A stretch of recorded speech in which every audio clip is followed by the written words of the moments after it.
Outpost Siege. Written by Matt Edsand. Narrated by Matt Edsand. Chapter 1. Bridge UFS Intrepid. Engineering status report, Mendes hollered.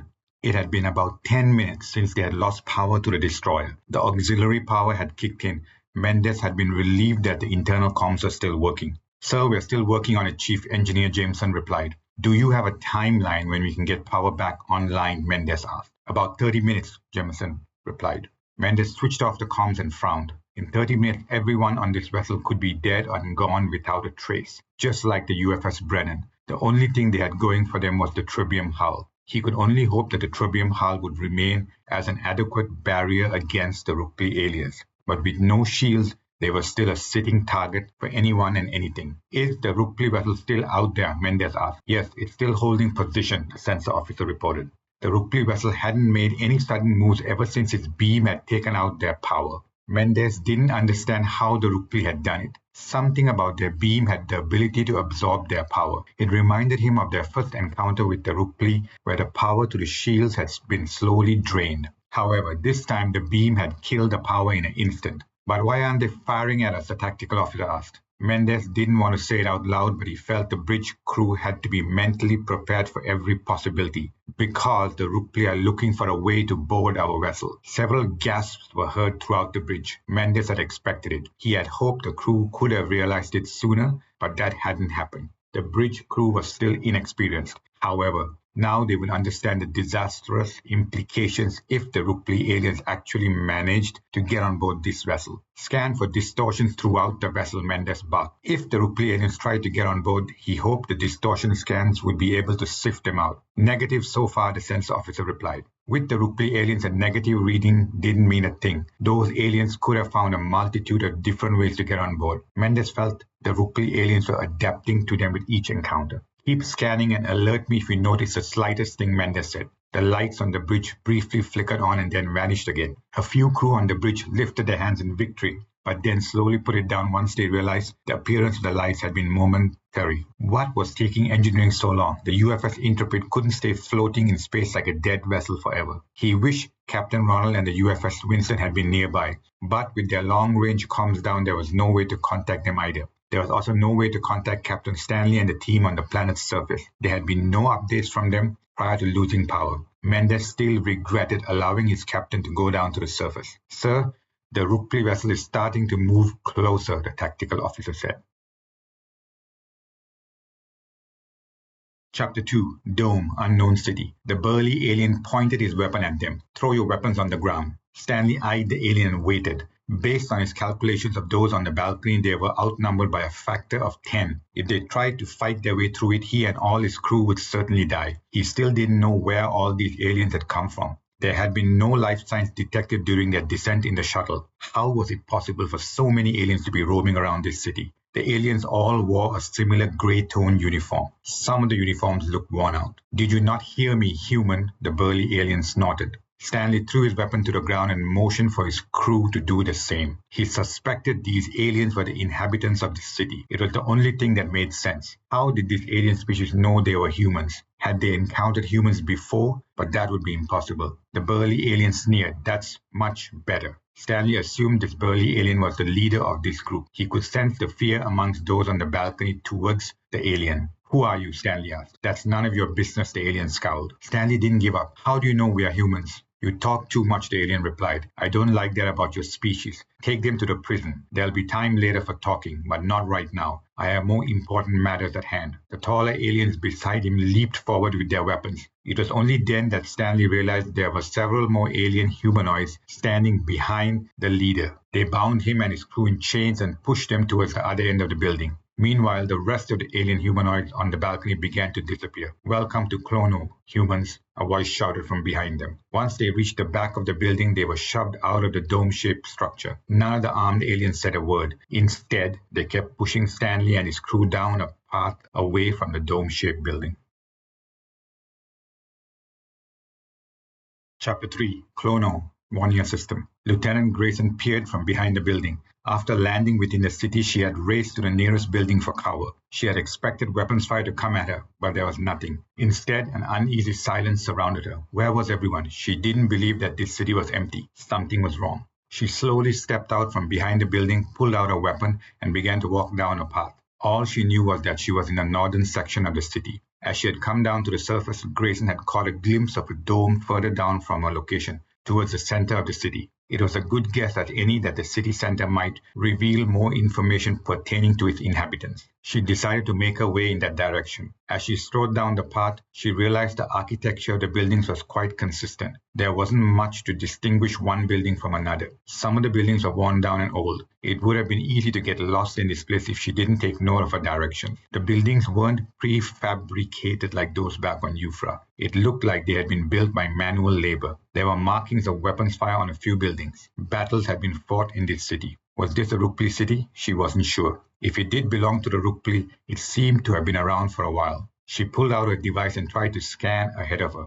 but the device didn't detect anything, which was unusual. She dared not try to contact anyone in case her comms was being monitored. One wrong transmission could expose her, and that was the last thing she needed. Grayson didn't know what happened to Harris. Had he survived the automated artillery batteries? If so, where was he? She presumed Harris was also keeping radio silence fearing detection. Then she stopped in her tracks. A sound reached her ears. She listened. It sounded like footsteps. Not one, but many of them. The sound of footsteps was interspersed with that of the clanging of chains. Grayson glanced around quickly and found a passageway between two buildings. She darted into it. Her heart was pounding. Her right hand began to twitch. She clenched it tightly and held her breath. The sound of the footsteps and the clanging chains grew louder. It had to be a group of aliens. Was it the Rukpli aliens or some other species? She flattened herself against the wall in the passageway. The passageway didn't have a way out. If whoever was coming spotted her, she would be trapped. She gripped her weapon and waited. Grayson had heard horror stories of fighter ship pilots who had been trapped behind enemy lines back on Earth. Those pilots never made it back. Some said they were tortured just for being the enemy. Others recounted even worse stories. She shut her eyes, pushed those thoughts aside and opened them. She had to stay focused. Then the first figures appeared outside the path. She couldn't believe her eyes. It was Captain Stanley and the crew. They were being led in chains by a group of humanoid-like aliens with large weapons. Chapter 4, Titanic Base, Arcadia. The flickering lights on his console caught his attention. It was General Williams. A day had passed since Marine Captain Peters had returned to the base from the shipyards. He had been frustrated that they had lost track of the seed Rukpli alien, but there was nothing he could do about it. An order had been sent out to his units across Arcadia to keep scanning for distortions. It was the only thing left to do. However, he didn't have much hope that they would be able to track the seed Rukpli alien unless they got extremely lucky. All the people at the shipyards who had witnessed the seed Rukpli alien had been ordered to stay silent on the attack. There was no need to create a panic amongst the civilian population. It would only make matters worse if news of the seed Rukpli alien got out. Peters opened a new hollow screen. General, Captain, the planning for the Exodus has begun, Williams announced. Peters had been briefed on the Euphra Exodus project. It had caught him off guard when he had first heard about it. He hadn't expected General Williams and Admiral Sheldon to propose such a plan, and he never expected the Euphra Council to accept their proposal, but they had. Then a series of announcements had been broadcast to the civilian population. There was no denying the fact that the idea of abandoning Euphra would be a shock to everyone. 50 years had passed by and now everyone was being asked to leave Euphra, just like they had been asked to leave Earth. All the effort done to create a new society on Euphra was seemingly about to vanish in a few weeks. Such news would create shocks throughout the cities on the planet. And he had to admit it was understandable. His father had contacted him the moment he had first seen the broadcast. Retired General Myers had been unusually calm about it, which surprised Peters. He guessed his father had to accept the fact that they might not be able to defend the planet against a full-scale attack by the Rukpli aliens. Peters suspected that the slick nature of the broadcast had also played a role. He was the first to admit the Euphra Council had gotten the right people to develop the right kind of broadcast for the public. To an outsider who didn't know the inner details, the broadcast was very persuasive. It did pull on the fears of the people, but at the same time, it demonstrated a hope in a new colony away from Euphra. However, Peters had a different opinion on the Exodus project, but he chose not to voice it out in front of his father. His hesitation had also been prompted by the lack of updates from Captain Stanley. General Williams had updated him that they had lost contact with the UFS Intrepid. From the sound of his tone, Peters got the impression that Williams had given up on Stanley and assumed he and his crew were dead. How has the response been from the civilian population? Peters asked. Although we rushed through the broadcast, it has gone much smoother than I expected, Williams said. Peters tried his best to remain emotionless. He didn't want Williams to see his discomfort with the whole operation. Peters felt the exodus wasn't necessary. Instead, humanity should make a stand and fight it out. Running away from Euphra was only a temporary solution. What if they faced a threat from a different alien species on the next planet? It couldn't be that the Rukpli aliens were the only species roaming the galaxy. Would they be again forced to abandon the next planet? Then, how long would this entire process repeat itself? Williams continued, we expected a lot of resistance, but it didn't happen, which surprised me. I believe it's because of the recent attacks on Arcadia. Maybe those images shown by the media made it easy for everyone to come to their own decision. We were also honest in informing the public that we are stretched in terms of our military and space fleets. Those images Williams referred to had been masterfully edited and placed at strategic points of the slick broadcast. I understand, Peter said. He didn't know what else to say. If they had been able to convince the civilian population his concerns were moot, he wasn't the leader of the Euphra Council, he just followed the chain of command. But that's not the purpose of my call today. I have something else for you to do. Peters raised his eyebrows. The Rukpli we captured refuses to talk to us, Williams highlighted. Rames tried his best, but nothing has come out of it. I want you to interrogate it and see if you can gather any useful information. Of course, sir, Peters agreed. Every bit of intelligence is important, Williams said. Get whatever you can out of it. Chapter 5. Bridge, UFS Intrepid. Mendes eyed the red icon of the Rukpli alien vessel on his console. What was it up to? Our weapons are still offline, the tactical officer announced. Can we reroute some auxiliary power to weapons? Mendes asked. Checking now, sir, a tactical officer replied. He stood and went over to another console and then returned to his run. We are able to get some power routed to our weapons, but it will only be enough for one burst. One burst was more than enough. Mendes just needed to use it at the right moment. Hold on to that and do not fire unless I say so, Mendes commented. Affirmative, the tactical officer said. Then the lights on the bridge came on. This time no one said anything. Everyone held their breath, but the lights remained stubbornly on. Mendes' comms crackled. It was Jameson. Sir, we managed to get power back on the bridge and in engineering, but the main reactor is still offline. I'll update you again. Without the main reactor, they couldn't move the vessel. Despite that, the restoration of power to the bridge was a start. Shields are still down, the sensor officer reported. The fact that no distortions had so far been detected had put Mendes' mind slightly at ease. The Rukpli vessel has again stopped, the sensor officer said. The Rukpli vessel was obviously attempting to get to them. That could be the only reason behind the haphazard movements of the alien vessel. Sir, they're firing upon us, the tactical officer shouted. They're targeting the hull. A beam emerged from the Rukpli vessel aimed at them. It found its target in a matter of seconds as a strong shudder rolled through the bridge. Mendes was surprised the UFS Intrepid hadn't been blown into bits. It meant the enemy beam had a different purpose. Do we fire? The tactical officer asked. Mendes shook his head. Not yet. Give me a status report. We have a breach on deck 2, the sensor officer highlighted. I'm detecting multiple distortions in the vicinity of the breach. The beam had been used to not only breach the hull but send over the Rukpli aliens. He didn't understand how the Rukpli had been able to breach the Trebium hull, but he wasn't surprised by their ability to adapt quickly. Mendes gritted his teeth as he stood. Battle stations, everyone. Get some people down to deck 2. Shoot to kill. Then he turned to the navigation officer. The bridge is yours. I'm heading to deck 2. The navigation officer's face turned pale, but he nodded. Chapter 6. Clonar, Warning System. Stanley stood outside the door to another building. His crew was behind him. A short alien humanoid who had previously been with the burly alien pushed open the door and they were shoved into a large circular space. Small cells lined the perimeter of the circular space. Do not make any sudden moves, the short alien bellowed. Each of Stanley's crew were placed in a single cell. After each of them were pushed into a cell, a force field was activated at the front of the cell. He was the last to be shoved into one of the remaining cells. He nearly fell on the floor but managed to stay upright. Stanley had no intention of giving his captors any satisfaction that he was intimidated by them. He turned around and looked at his captors defiantly. You cannot keep us here. The short alien scowled. Clonar is our city. We can do whatever we want with invaders like you. Invaders. Now Stanley understood what was going on in here. For whatever reason, this alien species wrongly assumed that they were invaders attacking their city. He was about to say something when the short alien disappeared from the circular space. He glanced around the other cells. Each of his crew had their heads down except for Dalton, who kept looking around his cell. Stanley presumed Dalton was looking for a weakness in the force field or another way out. "Dalton, can you hear me?" Stanley said. Dalton turned to face him. "Yes, Captain." The rest of the crew lifted their heads at the sound of Dalton's voice. "Does anyone have anything like a device on them?" Stanley asked. All of them shook their heads. The alien humanoids had taken not only their weapons but their devices prior to shoving each of them into the cells. However,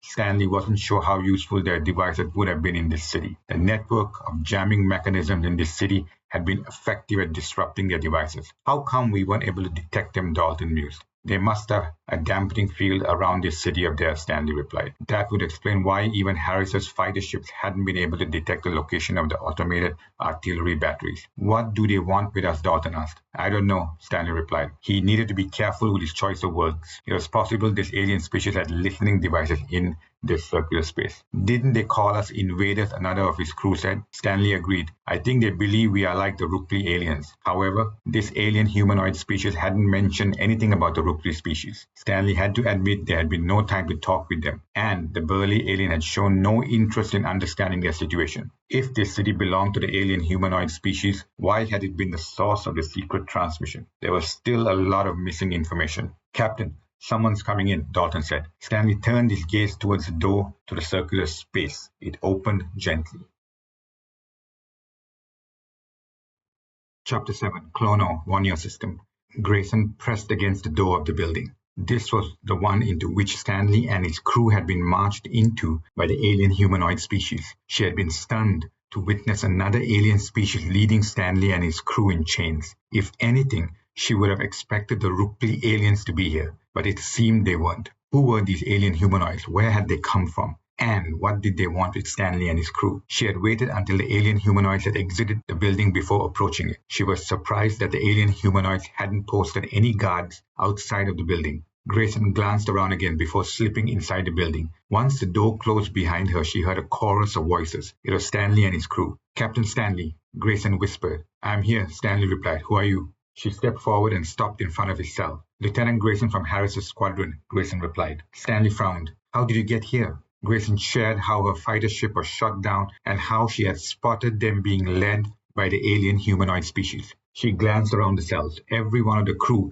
was standing and staring in her direction. It felt a bit strange, but she focused her attention back on Stanley. "Are you able to contact Harris for help?" Stanley asked. Grayson shook her head. "I haven't tried because I'm not sure if anyone is monitoring the comms lines." Stanley nodded. "I agree. Best not to communicate until we have a better understanding of what we are dealing with here with these aliens." "How did they find you?" Grayson asked. Stanley briefly shared how they had been captured and imprisoned in this building. "Are you able to get us free?" Stanley asked. "There should be a panel next to the force field around my cell." Grayson turned her eyes towards the side of the cell entrance. She spotted the panel and tried pressing on it, but nothing happened. Stanley must have sensed her problem. "It can't be open, right?" "There's a keypad with some unknown symbols," Grayson highlighted. "I think I need an access code to deactivate the force field." "Then you better get out of here and find Harris," Stanley ordered. "But, sir," Grayson's voice trailed off. "There's nothing you can do for us," Stanley insisted. "If you can find Harris, you may be able to get more help and then come back and get us." Grayson never felt so helpless in her life. Behind the controls of a fighter ship, she always had control of everything. No matter how many bogies were heading towards her, she could control the outcome. But standing here so close to Stanley and his crew, she was unable to do anything to help them. However, she didn't want to admit to Stanley that she had no clue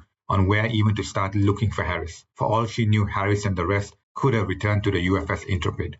"Go now," Stanley repeated. Grayson nodded. As she was about to turn and leave, there was a noise. It was coming from the direction of the front door. Someone else was coming in. Chapter 8, Titanic Base, Arcadia. Fortunately for Peters, the captured Rukpli alien wasn't too far from his quarters. He only had to find his way down into the secure bunker. He had been forced to pass through several retinal scanners to get into the room with the container. During his walkover, news about the planned exodus kept popping up on his device. Many news media outlets were discussing it. It seemed like everything had to do with the exodus. This wasn't unexpected. Such a drastic move would certainly open many debates within the society on Euphra. Surveys had even been run to get people's perceptions on the exodus. And, not surprisingly, the poll results were evenly split amongst the civilian population. While protests were rare on Euphra, there had been a small group who had assembled together outside the Euphra Council building to voice their displeasure of being asked to leave Euphra. After a little while, the Euphra security services had dispersed the group peacefully. Meanwhile, there had been no sightings of the seed Rukpli alien. Peters found that unusual. It seemed like the seed Rukpli alien was intentionally keeping a low profile. Was it waiting for further instructions? Peters hoped the orbital defenses and vessels in space would be able to jam any further transmissions. One of the armed guards in the room walked up to him. "Captain, the alien has been quiet for the last several hours." "When did Ramesh try to interrogate it last?" Peters asked as he eyed the container. "That was a day ago, but it didn't respond to him at all this time," the armed guard replied. Peters grabbed a chair and sat down near the position from where he could talk to it. When General Williams had assigned him this task, he hadn't been sure what else he could do that Colonel Ramesh hadn't already tried. Peters had scanned the reports Ramesh had submitted regarding the progress of the interrogation. The reports had been nothing to talk about, only highlighting the different reactions of the Rukpli alien. Peters' initial impression to the reports had been that the Rukpli alien had no interest in talking to Ramesh or anyone. The reports had also indicated that they had been monitoring the bunker for any signals. This had been put in place ever since Humphreys had identified that the Rukpli aliens could communicate within and outside of their bodies at a cellular level. "Any signs of communication?" Peters asked. The armed guard pointed to one corner of the room. It had a table and several workstations. There was one guard seated at the table. "We have round-the-clock surveillance for any such signals, but there hasn't been any," the armed guard replied. "Also, we don't have a way to view any live footage from inside the container anymore." Peters nodded. He had been updated that the Rukpli alien had destroyed the recording device. It didn't matter to him. "Let's begin," Peters said. "Switch off the emitter." The armed guard motioned to another man who pressed a button on the emitter device. The moment the emitter device went off, there was a loud scream. The Rukpli alien probably expected someone to try and talk to it. Peters folded his arms and waited for the scream to subside as the pieces of an idea formed in him. After about 30 seconds, the scream came to an end. Peters cleared his throat and spoke into the container. "Are you ready to talk?" There was no reply. "My name is Captain Peters. I am here to negotiate with you," Peters announced. There was a bang from within the chamber. "The Rukpli do not negotiate with anyone," a voice hissed. He was surprised the Rukpli had even replied to him. "I have something to tell you," Peters said. Silence greeted him. It was also possible the Rukpli alien was listening. "We have captured the seed," Peters remarked. "What?" The voice shouted. "How do you?" The plan had worked. He had expected a reaction from the Rukpli alien at the mention of the seed. The Rukpli would have never expected them to know about the seed. Peters interrupted. "I see I have your attention. If you want to help the seed, you will talk to me." Chapter 9, Deck 2, UFS Intrepid. The lift doors to Deck 2 opened. Mendez stepped out with his mag-rail assault weapon leveled in front of him. He had a crew member on either side of him. Mendez spoke to the sensor officer. "What's the status of the distortions?" "They're still at Deck 2, but slowly moving forward," the sensor officer replied. Mendez had ordered all personnel to stay indoors on Deck 2 and secure themselves. He didn't have a clear estimate of how many Rukpli aliens had boarded the UFS Intrepid. The beam had made a breach in one of the rooms on the other end of Deck 2. The room had automatically been sealed off. Initially, he had thought the seal would be sufficient to block access to the Rukpli aliens. However, that changed the moment the distortions had been detected. Mendez motioned forward and he and his two officers slowly inched forward. "How far ahead of me are they?" Mendez asked. 200 meters, the sensor officer replied. Mendez began to walk faster as he rounded the corner. Then he felt a shudder roll through his vessel. "What was that?" Mendez asked the bridge. "The alien vessel hit us with another beam," the tactical officer reported. "But this one was targeted at the aft side." "Damage assessment?" Mendez inquired. "Minor," the tactical officer replied. "No breach as of yet." The Rukpli alien vessel had to be testing their defenses. It would only be a matter of time before they launched a full attack on the UFS Intrepid. Mendez knew he had to neutralize the threat on board quickly. As they emerged around the corner, the two Rukpli aliens stood a distance away from them. Both of the aliens had been waiting for them. It was a trap. But these weren't the same type of Rukpli they had previously encountered on the UFS Intrepid. Mendez's eyes widened when he heard the whir of the back-mount weapons as they turned in his direction. This was the military arm of the Rukpli, the same one that had devastated parts of Arcadia. "Run!" Mendez shouted and leaped away as plasma fire erupted along the corridor. Chapter 10, Clono, One-Year System. Grayson raced to the other side of the door, hoping whoever was entering might decide not to come in. Heart was racing as the door slowly creaked open.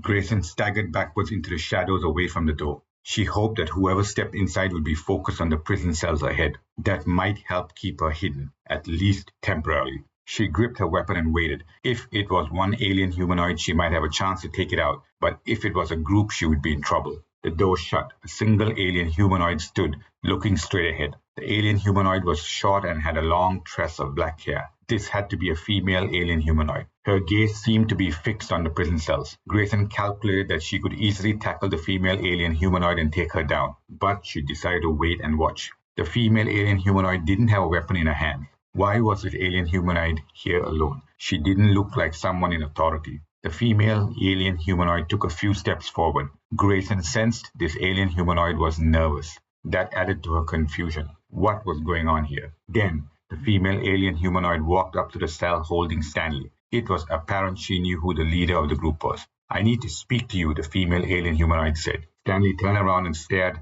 at the female alien humanoid. It was just the opportunity Grayson had been anticipating. This was going to be the best and only chance. She leaped ahead and placed her weapon on the back of the female alien humanoid's head. "Do not make a move or I will kill you," Grayson said calmly. Before Grayson could say anything else, her legs gave away and she found herself flat on her back on the ground, staring into the eyes of the female alien humanoid and her own weapon. Grayson felt a pain shoot up her back from the sudden fall. She didn't understand what had just happened. The female alien humanoid pointed the weapon at her. "Stay down.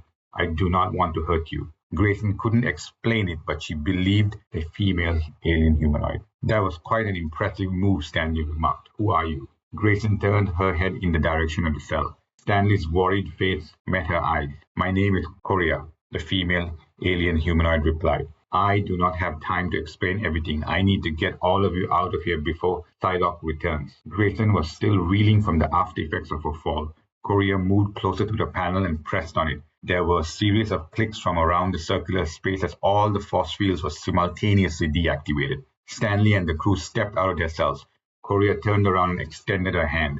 Grayson hesitated before grabbing it and lifting herself off the ground. Korea then walked to the back of the circular space and pressed her hand against the wall. A door materialized out of nowhere. Korea motioned to them, "This way." Grayson looked at Stanley, who shrugged. "We don't have a choice." Then she and the rest followed the female alien humanoid out of the back of the building. Chapter 11, Titanic Base, Arcadia. Peters didn't say anything for a minute. He wanted to let the Rukpli aliens suffer a bit. "What do you want?" the voice demanded. The anger was still there, but it had toned down a few levels. "Where is your homeworld?" Peters asked. "Far away from this planet," the voice replied. Peters was glad that the Rukpli alien had decided to cooperate. Mentioning the seed had been the right move. For whatever reason, this Rukpli alien seemed to respect the seed. Peters didn't know why, but he was about to find out. He glanced around. All the soldiers were attentively listening to his interaction with the Rukpli alien. "Is the seed a special type of Rukpli?" Peters asked. "The seed is the highest order Rukpli," the voice said. "I will say no more about the seed. It is not my place to talk about them." Peters frowned. At least he had been able to make a bit of progress, much more than Colonel Ramirez had. "Thank you for your help," Peters said. "We will not harm the seed, but I want to know where your homeworld is. If you tell me this information, nothing will happen to the seed." There was silence again. Without the live video footage, Peters had no way to know what the Rukpli alien was actually doing inside the chamber. "Our homeworld is in the diastro system," the voice said. "You humans would not even be able to find it." Peters turned and gestured to one of the armed men who took down the name of the system. He then signaled him to send it back to UFS Central Command for further investigation. If the Rukpli alien was telling the truth, they now knew at least where the Rukpli had come from. "If you have the seed, I warn you that you will not survive," the voice threatened. "The seed is all-powerful. Nothing can stop them." Peters raised his eyebrows. "Them? Are there more than one? How many are here on this planet?" "I have nothing more to say, human," the voice sneered. Peters grimaced. Was there more than one seed on Euphra? He hoped not, but the Rukpli alien's words about the power of the seed had rattled him. Chapter 12, Deck 2, UFS Intrepid. Mendez hit the floor of the corridor and rolled away as his feet felt the heat from the plasma fire. He was angry with himself for not being careful. The two Rukpli aliens had been waiting for them, and they had walked right into their hands. His two officers were beside him returning weapons fire, but Mendez knew they were no match for the back-mounted weapons on those Rukpli aliens. "Sir, they're moving in," one of his officers said. "Fall back now," Mendez ordered as he stood and began to race to the lift. Then the lights on Deck 2 flickered on and finally stayed on. Mendez muttered under his breath. Engineering had restored power. It was about time. He then turned his comms to the bridge. Seal off Deck 2 immediately from the lift to engineering. But sir, there are many people still, the navigation officer protested. Do it now, Mendes barked as he stepped into the lift with his two officers. As the lift doors closed, the seal just outside the lift went up. One of his officers turned to him. What will happen to those still stuck in Deck 2? For now, nothing, Mendes replied curtly. As long as they stayed secured in their areas, they should be safe. Mendes was taking a huge gamble. Without a way to defeat the heavily armed Rukpli aliens, sealing the deck was the only option left. It should slow them down. If not, the Rukpli aliens would be able to roam about freely and kill the entire crew. With power restored, the Rukpli also wouldn't be able to use their advanced transport technology within the UFS Intrepid. A few minutes later, Mendes stepped onto the bridge. A navigation officer turned to him. Sir, we still have people trapped down in Deck 2. Mendes was irritated by him, but decided to address the bridge crew. I'm aware that people are down there. Some of them you may know and even be your friends. I know some of you may not agree with my decision, but we had to seal the deck to stop the Rukpli aliens and to protect everyone on this vessel. If those military Rukpli aliens had free access to this vessel, we would all be dead in a short while. The bridge crew listened to him and no one dared question his actions. This crew was too young and inexperienced to understand the difficult decisions that had to be taken. That was part of being in command. He didn't expect them to understand. Does anyone have an issue with that? Mendes barked. No one said a word. Then get back to your stations and help me stop the Rukpli aliens on our vessel, Mendes said as he sat down in the captain's chair.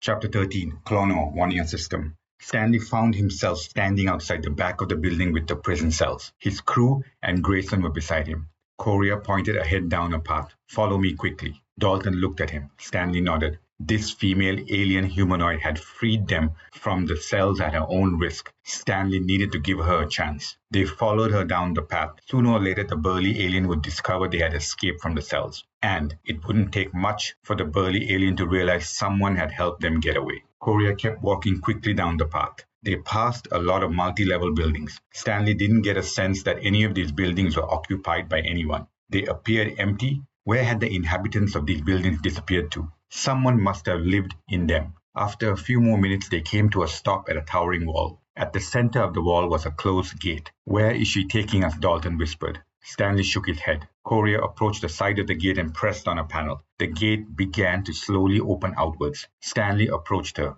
Where are we going? Courier turned to him. A safe place. You cannot stay in this city. Psylocke will eventually find you. Who is Psylocke? Dalton asked. The leader who spoke to you at the central dome, Courier replied, glancing over their shoulders. Stanley could sense the fear in Courier's voice as she mentioned Psylocke by name. Grayson was shuffling her feet. Stanley realized she felt uncomfortable leaving the sanctuary of the city, and to some extent he had the same feelings. They had no clue as to what was out there beyond the confines of the city. There could be other threats that were even worse than Psylocke and his group. Is it safe for us out there? Stanley asked. Safer than staying back, Courier replied. Psylocke will return to talk to you, but he won't talk to you. He will torture you until he gets what he wants. That is Psylocke's way of working. To him, you are just another group of invaders, just like the Rukpli. Dalton raised his eyebrows. How do you know about the Rukpli? Grayson took a step closer to listen to their conversation. The Rukpli have been ruling over us for a long time, Courier said. Our people have suffered a lot at the hands of the Rukpli.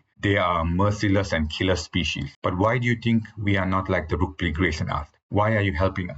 Who do you think sent that transmission to you about the Rukpli coming after the mineral? Courier smirked. Chapter 14, Titanic-based Arcadia. The Diastro system? Sheldon asked. How do we know if it was telling us the truth? Peter shook his head as he watched both General Williams and Admiral Sheldon. We don't. He had decided to update the two men after his interrogation with the Rukpli alien had ended. It doesn't matter, Williams said. We can simply verify it by first checking if there is such a system out there. There is, Sheldon confirmed, but it's quite a distance away. And we don't know anything about the Diastro system. That still didn't mean what the Rukpli alien had shared was true or not. Peters was also intrigued as to how the UFS knew about the existence of such a system. What do you mean you knew about the Diastro system? Williams asked. Sheldon looked flustered. During the initial years, we sent out probes to the surrounding systems. Diastro was one of those systems we discovered. That was how we were able to develop the star charts around the Bonnier system. But we never got the chance to explore those systems. Peters suspected that the probes which was sent must have been able to pick up on the information from other alien species in those systems. It also meant the UFS knew of the existence of alien species in other systems before even the Rukpli showed up. However, he didn't want to make any accusations about it. Can we get more information about this system? Williams asked. I don't think we have any vessels to spare to send to the Diastore system, Sheldon said. Williams frowned. Is there another way to get more information? Sheldon paused a bit. We could send out an unmanned vessel, but it would still take a long time to reach the Diastore system. And even if it did enter the system, we do not even know where to start looking. How long would it take for a vessel to travel to the Diastore system? Williams asked. It appeared that Williams wasn't giving up on the possibility of sending something to the Diastore system. It would take about 20 days to a month to get there, Sheldon replied. Peters understood now why Sheldon was reluctant to send any of his UFS vessels. The time to get to the Diastore system was more than double that of Stanley's mission to the fringe of the One-Year system. Have we heard back from Stanley? Williams asked. They were supposed to send me a report yesterday, but it hasn't come in yet, Sheldon reported. I'm going to give them a day or two more before checking in with them. Williams folded his arms and looked away from the hollow screen. Peters kept quiet. He didn't want to get in the middle of this dispute between the UFS and the Euphra Defense Forces. It was obvious things were simmering between the two leaders. Peters had noticed it before, but had chosen to ignore it, as there had been more pressing matters before him. What about the new prototype drive? Williams asked. Sheldon pretended ignorance as he narrowed his eyes. What about it? Peters was lost. What were they talking about? What prototype drive? Captain, you may not know this, but UFS has developed a prototype drive for faster-than-light travel based on the Rukpli technology, Williams revealed, much to Sheldon's disgust. Chapter 15, Clono, One-Year System. Stanley grabbed Korea by the shoulder, but she shoved his hand away. Don't touch me like that, Korea warned. I don't know about your species, but mine does not indulge in such close physical contact. Stanley raised his hands and took a step back. I didn't mean to. But what do you mean you sent a transmission? I mean I was with a group that sent a transmission to you, Korea explained as she again glanced around. This isn't a good place for me to discuss it. We need to keep moving. We aren't going anywhere until you at least tell us how you sent the transmission, Stanley said. Just tell us a short summary of it. Korea frowned. It was clear she was unhappy being forced to share the story, but Stanley couldn't go any further without knowing what was really going on. As I said before, the Rukpli species had enslaved us for many years, Korea highlighted. This was our planet and my species have lived here for centuries. But many years ago, my species encountered the Rukpli aliens. They didn't come as explorers. Instead, the Rukpli came as invaders. At that time, my species weren't as technologically advanced as we are today. The Rukpli aliens attacked us with their military power and killed many of us. During that time, my species fought with them, but the Rukpli were too many for us. My species was easily subdued, and eventually this planet and Clono became a Rukpli outpost. Stanley nodded. His assessment had been right after all. This planet was a Rukpli outpost, or at least had been. Then what changed, Dalton asked. Why are the Rukpli no longer here? Although I said many of us were killed, some of us ran away and formed a new group out there in the mountains, Korea said, pointing ahead of her. That's where I'm taking you now, to our base there. Can we go first? I'll explain more along the way. Stanley agreed. Then Korea led them out of the city perimeter and onto the higher ground. As they marched on, he began to notice the vegetation along their path. The vegetation had a different color than those he was familiar with. The purple color really stood out amongst some of the vegetation. He had never seen such vegetation before. Stanley noticed some of his crew also whispering amongst themselves and pointing at the unusual vegetation. Then he glanced back at the city. There was smoke reaching up into the air. What's that smoke? Stanley asked. That should be from Psylocke and his group, Korea replied. I believe they're preparing the pits for your torture. Stanley's blood ran cold. The casual way Korea had said it sent shivers down his back. If you haven't guessed by now, I'm not part of that group, Korea continued. Psylocke is the leader of a renegade group of our species. His group is one of the biggest on this planet because he has been able to recruit many people who believe in his cause. He has a lot of hatred towards the invaders. To him, he doesn't care who the invaders are, where they came from, or what their intention was. He will simply punish everyone who fits his description of an invader, just like you. You seem to know this Psylocke quite well, Grayson remarked. I should, Korea commented. At one time I used to belong to his group. Just like others, I was drawn to his hatred for the invaders. His words were very persuasive, but I parted ways some time back because I didn't believe in his methods. The more Korea talked about her species, the more Stanley realized this planet, which had been a Rukpli outpost, was now occupied by multiple factions of the origin species. In his desire to find the source of the transmission, they had possibly stepped into an even more complicated situation. He began to have regrets for pushing Admiral Sheldon for this mission. They had found the Rukpli, but this new species was something Stanley had never expected. He didn't want to get in the middle of this species and the Rukpli's grievances. That hadn't been part of the objective of traveling out here. Humanity already had enough to deal with in preparing for a Rukpli attack. Stanley began to understand that the Vonnier system wasn't as uninhabited as many humans had thought. By the way, what is your species called? Dalton asked. Stanley frowned. It seemed a bit rude to be so direct with an unknown alien. Korea must have seen his facial expression. It's okay. I see Psylocke never told you about us, which doesn't surprise me. Our species is called the Rabinto. Chapter 16. Bridge, UFS Intrepid. 20 minutes had gone by since Deck 2 had been sealed off. Engineering remained secure, which was a relief for Mendez. He didn't think the two military Rukpli aliens were interested in engineering. They were here more to kill as many humans as possible. That was Mendez's best guess of their intentions.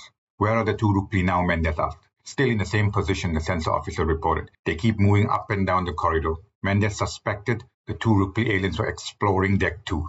He didn't know if they would find a way through the seal. Have they entered any other room on Deck 2? Mendez asked. Negative, the sensor officer reported. That itself was a temporary relief. It meant the remaining crew on Deck 2 was still alive, at least for now. The navigation officer turned and approached him. Sir, we should do something about them. We cannot let them roam down there so freely. Eventually they will enter the rooms and kill our crew. Mendez looked irritated and didn't try to hide it from his navigation officer. I am aware of it. The navigation officer must have seen his facial expression because he quickly turned about and returned to his seat without another word. Mendez hadn't expected such doubt from the bridge crew. It reminded him of his first posting on a destroyer.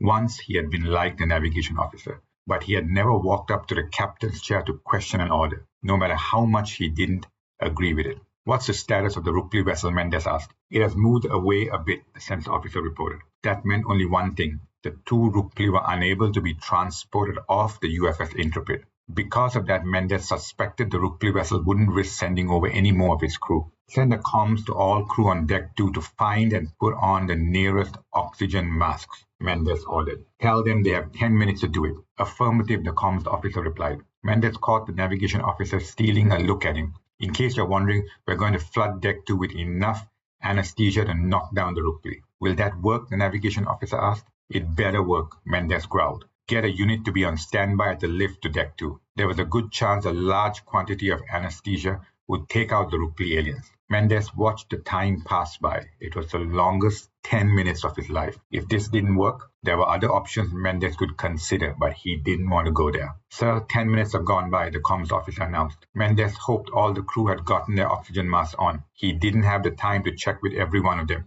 They needed to act quickly. Begin the flooding now, Mendez directed. Chapter 17. Deck 1, UFS Winston. The Rukpli Seed had received the instructions from the Supreme Leader. They had been clear and simple. It was the way the Supreme Leader communicated to all the Rukpli and especially the Seed. The Seed had moved itself carefully out of the storage room and down the corridor and eventually onto Deck 1. The mission ahead required a delicate balance of discipline and timing. The Seed had managed to conceal itself on Deck 1, awaiting the arrival of its next victim. When it had discovered the victim's name and designation amongst the instructions, the Seed had smiled to itself. The Supreme Leader was a brilliant strategist and knew when and where to strike at the heart of another species. The Seed had heard time and time again of the Supreme Leader's ability to create chaos within a species with precision, surgical-like strikes. Today was going to be an example of another one of those strikes. The humans on board this vessel would not know what hit them until it was too late. The thought made the Seed itself proud to serve the Supreme Leader. Many years of rigorous and painful training had culminated in this moment. Today would be the fruition of being chosen and trained as a Seed by the Rukpli. The Seed heard footsteps. This should be its next victim. It got ready for the leap into the human host. It hadn't had the chance to jump into a human as of yet, but that was about to change in a matter of seconds. It waited as the footsteps grew louder. Around the corner, two young humans appeared. The Seige relaxed. Neither of the young humans were the victim it was waiting for. The two humans kept chatting loudly as they passed it. In a short time on board this vessel, the Seige had learned that this human species liked to engage in a lot of chatter. The noise of the chatter was deafening to it. Then it heard another set of footsteps, which was followed by more chatter. "Captain," one voice said. "At ease," the second voice replied. "How long are we going to stay at this position?" the first voice asked. "Until we hear from Captain Stanley," the second voice replied. "That's our order." "Affirmative," the first voice replied. Then the two human voices disappeared and the captain of this vessel appeared alone in the corridor. The Seige smiled to itself. The moment had arrived. Finally, the victim was here and all alone. As the captain passed it, the Seige emerged from the wall of the corridor and jumped into the human body in one swift motion. Chapter 18. Hotok Valley, outside of Clonau. Korea was now leading them through a valley surrounded by towering mountains. Stanley hadn't expected such a long hike, but it seemed to make sense. Grayson approached him. "Captain, I tried contacting Harris, but I'm unable to get through to him." Korea must have overheard it. "You won't be able to send any comms in this valley. The moment we entered the Hotok Valley, you stepped into a large dampening field." Stanley's eyes widened. "You mean this entire valley has a field around it?" Korea smiled. "Yes. It was set up years ago. It keeps prying eyes away from our group." "But doesn't Psylocke know of your group's location?" Dalton asked. "He may or may not," Korea replied, "but I suspect he chooses to stay away from us. We also don't want to interfere in his group's activities." "But you did interfere with Psylocke's group when you broke us free," Stanley remarked. "That's different," Korea said. "I understand it contradicts what I said, but it's more complicated than what it seems." Stanley found Korea's remark mysterious and yet confusing. He didn't want to probe any further on what she meant about it being complicated. There would be ample time to find out more information after they reached their intended destination. He glanced up at the mountains surrounding this valley. For a dampening field to have been set up here, it had to have a lot of power behind it. The Robinto species appeared to be technologically advanced, despite the fact that they didn't seem to have any spacefaring capabilities, at least from what he had observed so far. The vegetation in this valley seemed to be even more vivacious. There were sprouts of many plants, all of which were shades of purple. As they marched deeper into the valley, the amount of vegetation continued to increase. Then, Korea came to an abrupt stop. "What is it?" Grayson asked, pulling out a weapon. It was only then that Stanley realized that except for Korea and Grayson, neither he nor the rest had any weapons of their own. Everything had been taken away by Psylocke and his group. If there was a sudden attack, there would be no way to fend for themselves. Korea apparently ignored the question and pulled out her device. She then extended the device forward. Stanley didn't hear anything, but out of nowhere a large door appeared. "We have arrived at Bonato," Korea announced as she pressed on the panel against the door. Chapter 19. Bridge, UFS Intrepid. It had been 5 minutes since Deck 2 had been flooded with anesthesia gas. Mendez had instructed that the level of gas to be released to be at a higher range. He didn't want to take a chance with the two Rukpli aliens down on Deck 2. He could only hope all the crew had taken the proper precautions in time. If any of the crew hadn't worn the mask properly, they could lose consciousness and not survive. "Sir, 6 minutes have gone by," the sensor officer replied. The navigation officer hadn't said another word ever since Mendez had given the order to flood Deck 2. And Mendez hoped the navigation officer would keep his mouth shut. "Are we able to detect the movements of the Rukpli aliens?" Mendez inquired. "The two Rukpli aliens are stationary at one end of the corridor near the lift," the sensor officer replied. "Captain, the alien vessel is firing on us," the tactical officer announced. "Take evasive actions," Mendez barked. "Affirmative," the navigation officer replied. The UFS Intrepid lurched forward as the beam emerged from the Rukpli alien vessel. What was the vessel up to? Had the Rukpli on the UFS Intrepid been able to communicate with them before Deck 2 had been flooded? Was that why the alien vessel was firing on them again? "Firing our missiles," the tactical officer said. "The Rukpli vessel is taking evasive actions," the sensor officer reported. "Wait, it's gone." The sensor officer lifted her hands in exasperation. Mendez frowned.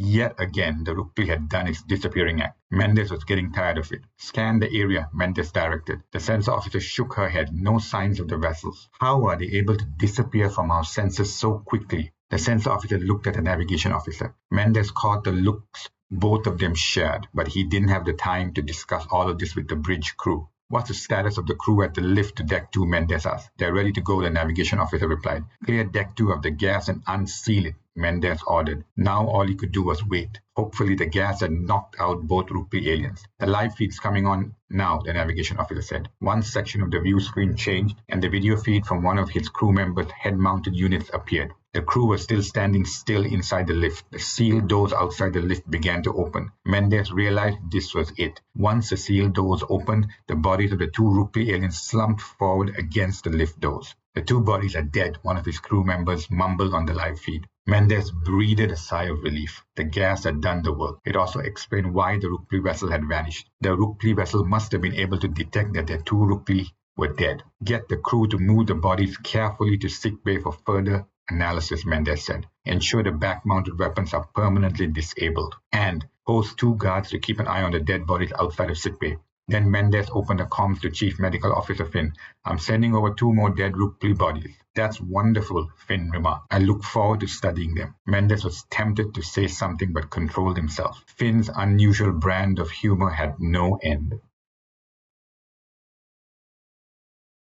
Chapter 20, Titanic Base, Arcadia. Peter sipped on a drink in the dining hall. He had been stunned to find out that there was a prototype drive available for faster-than-light travel. According to Sheldon, the prototype FTL drive was still undergoing tests on smaller unmanned vessels in the middle of Stanton Desert, but the implications were something he couldn't ignore. If the RK drive, as Sheldon had referred to it as, was able to allow their vessels to travel at FTL speeds, it would revolutionize space travel. Humanity would be on the brink of heading to colonize more planets. Lieutenant Cruz walked over and took a seat across from him. "Captain, you seem deep in thought." Peters raised his eyebrows. "Am I? I heard that you went down to interrogate the Rukpli alien," Cruz admitted. "It was very hard to keep any news confidential on the base." Peters never liked it. People spent too much time gossiping about what was going on around them. However, Sheldon and his team had done well in keeping the RK drive under wraps. If not, Peters was certain Cruz would have been the first to ask him about it. Peters nodded. "It was a difficult interrogation, but we managed to uncover some things." Cruz was skeptical. "Can we trust anything the Rukpli alien says?" "Eventually we'll find out," Peters remarked. Although he hadn't voiced it out, he also questioned the need to send a vessel to the Diastro system. One Rukpli alien's words weren't enough to mount such a mission. It could end up being a dead end or a trap. "The media is overflowing with talk about the Exodus," Cruz remarked. "Every person is giving their opinion either for or against it. I don't know how the Exodus is going to happen when there's so much talk going about." Peters also hadn't been able to avoid it. When he would walk around the base, he heard soldiers quietly talking about it. The Exodus was the talk of the base. Cruz was here to get some information. Peters knew it. He decided to indulge her. "People are unhappy about leaving Euphra," Peters said. "That's my point," Cruz highlighted. "Why can't we stay and fight?" "The Euphra Council has made its decision," Peters said. "I understand, sir," Cruz insisted. "But with all due respect, what does the Council know about our capabilities? They run the civilian government. Have they even seen these Rukpli aliens up close?" In recent days, especially after the interrogation, Peters had mulled over such thoughts. He had even gone back to seek advice from his father. General Myers hadn't wanted to talk about it. Instead, he had said, "We follow the chain of command." His father's response hadn't been helpful. Even in retirement, his father was all about the chain of command. Peter suspected his father wasn't pleased about abandoning Euphra, but didn't want to ruffle any feathers. And, to some extent, his father was correct. But Peter still didn't agree with the final decision. Uprooting everything humanity had achieved on this planet was a life-changing experience. "General Williams and Admiral Sheldon came up with the plan," Peter said. "We both know it was General." Cruz's voice trailed off. Peters interrupted her. "There's no point in going down that road." Cruz paused for a long moment. "I'm just saying there's a lot of talk about this planned exodus." Peters realized whatever Cruz was voicing out was probably even more magnified within the base. If so many soldiers were talking about it, he didn't want to imagine what the general public were doing. His thoughts were broken by a beep. Peters pulled out his device. It was General Williams. Peters stood. "We have a new assignment. Get the unit ready." Cruz nodded as he walked away from her. Chapter 21, Bonato, Monia System. The moment Stanley walked through the door, he found himself standing along a corridor that seemed to extend at a gradual descent below the surface of the planet. Blue light adorned both sides of the corridor. Korea motioned to him and led them down the corridor. Stanley touched the corridor walls with the tips of his fingers. Whatever this place was, it had been built a long time ago. Dalton seemed like he wanted to say something, but Stanley motioned for him to remain quiet. Stanley didn't know if there were listening devices around. It was better to err on the side of caution. The corridor opened into a large chamber. When Stanley stepped into it, he was shocked to see so many Robinto alien humanoids. In front of him were at least 100 Robinto alien humanoids at different stations throughout the chamber. All of them were busy at their stations. Stanley couldn't see what the Robinto alien humanoids were actually working on, but they all stopped and looked in Stanley's direction as he and his crew entered the chamber. "There are so many of them," Grayson whispered. Korea lifted her right hand and gave a hand signal. The Robinto alien humanoids turned back to their station and continued their work. "What are they doing?" Stanley asked. "They are building weapons," Korea replied. Before Stanley could say anything else, a loud voice boomed from further down the chamber. "Korea, bring the humans over here." Korea nodded her head in the direction of the voice and beckoned them to follow her. Stanley squinted his eyes but was unable to determine who had spoken. As they walked through the chamber, Stanley realized the Robinto alien humanoids were of different age groups, with a mixture of males and females. Some of them looked older. A few of the female Robinto aliens looked at them before turning their faces back to their stations. The weapons they were building looked as big as the ones they had seen in the city. Where had they acquired these weapons, and how did the Robinto aliens know how to build them? Stanley couldn't tell, but this group didn't seem to be so skilled. Despite that, they seemed to be quite delicate in building the weapons. Once they crossed over to the other side of the chamber, Korea gestured for them to stop. The back of a male Robinto faced them. Stanley guessed this was the alien humanoid that had asked Korea to bring them over. The male Robinto was burly. He reminded Stanley of Psylocke, the burly alien from the dome-shaped building in Chrono. Then the male Robinto turned around. Stanley's mouth dropped. It was Psylocke, but it couldn't be. Korea smiled. "Let me explain." Chapter 22. Bridge, UFS Winston. Captain Ronald surveyed the empty bridge. The Rukpli seed inside of him smiled. He had forced most of the bridge crew into a compartment and locked them up. Before locking them up, Ronald had discharged a gas on the bridge crew, which had knocked them out. Two of the crew had tried to attack him, but it had been in vain. The Rukpli seed had extended its arms out and pricked them. With one prick, the two crew members' bodies had disintegrated. That demonstration of power had made it easier to control the rest of the bridge crew. A few of the crew had begun to sob. The human species was so fragile and weak. The Rukpli seed couldn't understand why its species was having trouble dominating this species. Then Ronald had set the UFS Winston on course to intercept the UFS Intrepid. It would only be a matter of time before he would be able to destroy both vessels. The UFS Intrepid would not be able to anticipate such an attack. The Supreme Leader had informed it that the other human vessel would be preoccupied with its own Rukpli. That destruction would serve its plans well. Ronald sat down on the captain's chair. There was a beep. Someone was trying to contact the captain. The Rukpli seed grimaced. It didn't want to talk to anyone, but it couldn't also ignore the comms. Failure to respond would raise unnecessary suspicions. Ronald opened the comms. It was Chief Engineer Terrell. "Captain, I want to update the XO on something regarding engineering," Terrell announced, but I was unable to get through to him on the comms. The Rukpli seed inside Ronald sensed that this human Terrell was a bit concerned. "The XO has been assigned to some urgent work for me," Ronald replied. "I personally requested him not to take any comms until the work is completed. You can send me the update." Terrell hesitated momentarily. The Rukpli seed inside Ronald stiffened its body. Did the human suspect anything? It didn't have time to handle such matters. It had sealed off access to the bridge, ensuring that no crew member would disturb it. "Is there any concern?" Ronald asked. "No, sir," Terrell replied. "I'll send you the report shortly." The Rukpli seed inside Ronald doubted he had convinced the human. By accessing Ronald's memories, it found that this Chief Engineer Terrell was an experienced crew member. After the comms ended, the Rukpli seed within Ronald looked at the console. In a few more minutes, the UFS Intrepid would come up on the bridge view screen. Chapter 23. F-101 Settlement outside of Arcadia. The sound of the combat shuttle drowned out the shuffling of his unit's boots. Peters glanced ahead at the entrance to the settlement. The F-101 settlement was one of many that had been permitted during the early days on Euphra. The trip over to Euphra from Earth had tried to bring as many different cultures as possible. Peters recalled that Earth had used the lottery system to prioritize the cultures to be brought over to Euphra. The objective of the lottery had been to reduce as much bias as possible and give every culture a chance to start again on Euphra. However, the last wars on Earth had caused havoc on many cultures, tipping them into extinction. In the end, only several had been able to make the long trip to Euphra. Some of these people groups had desired to establish their own settlements outside of the cities.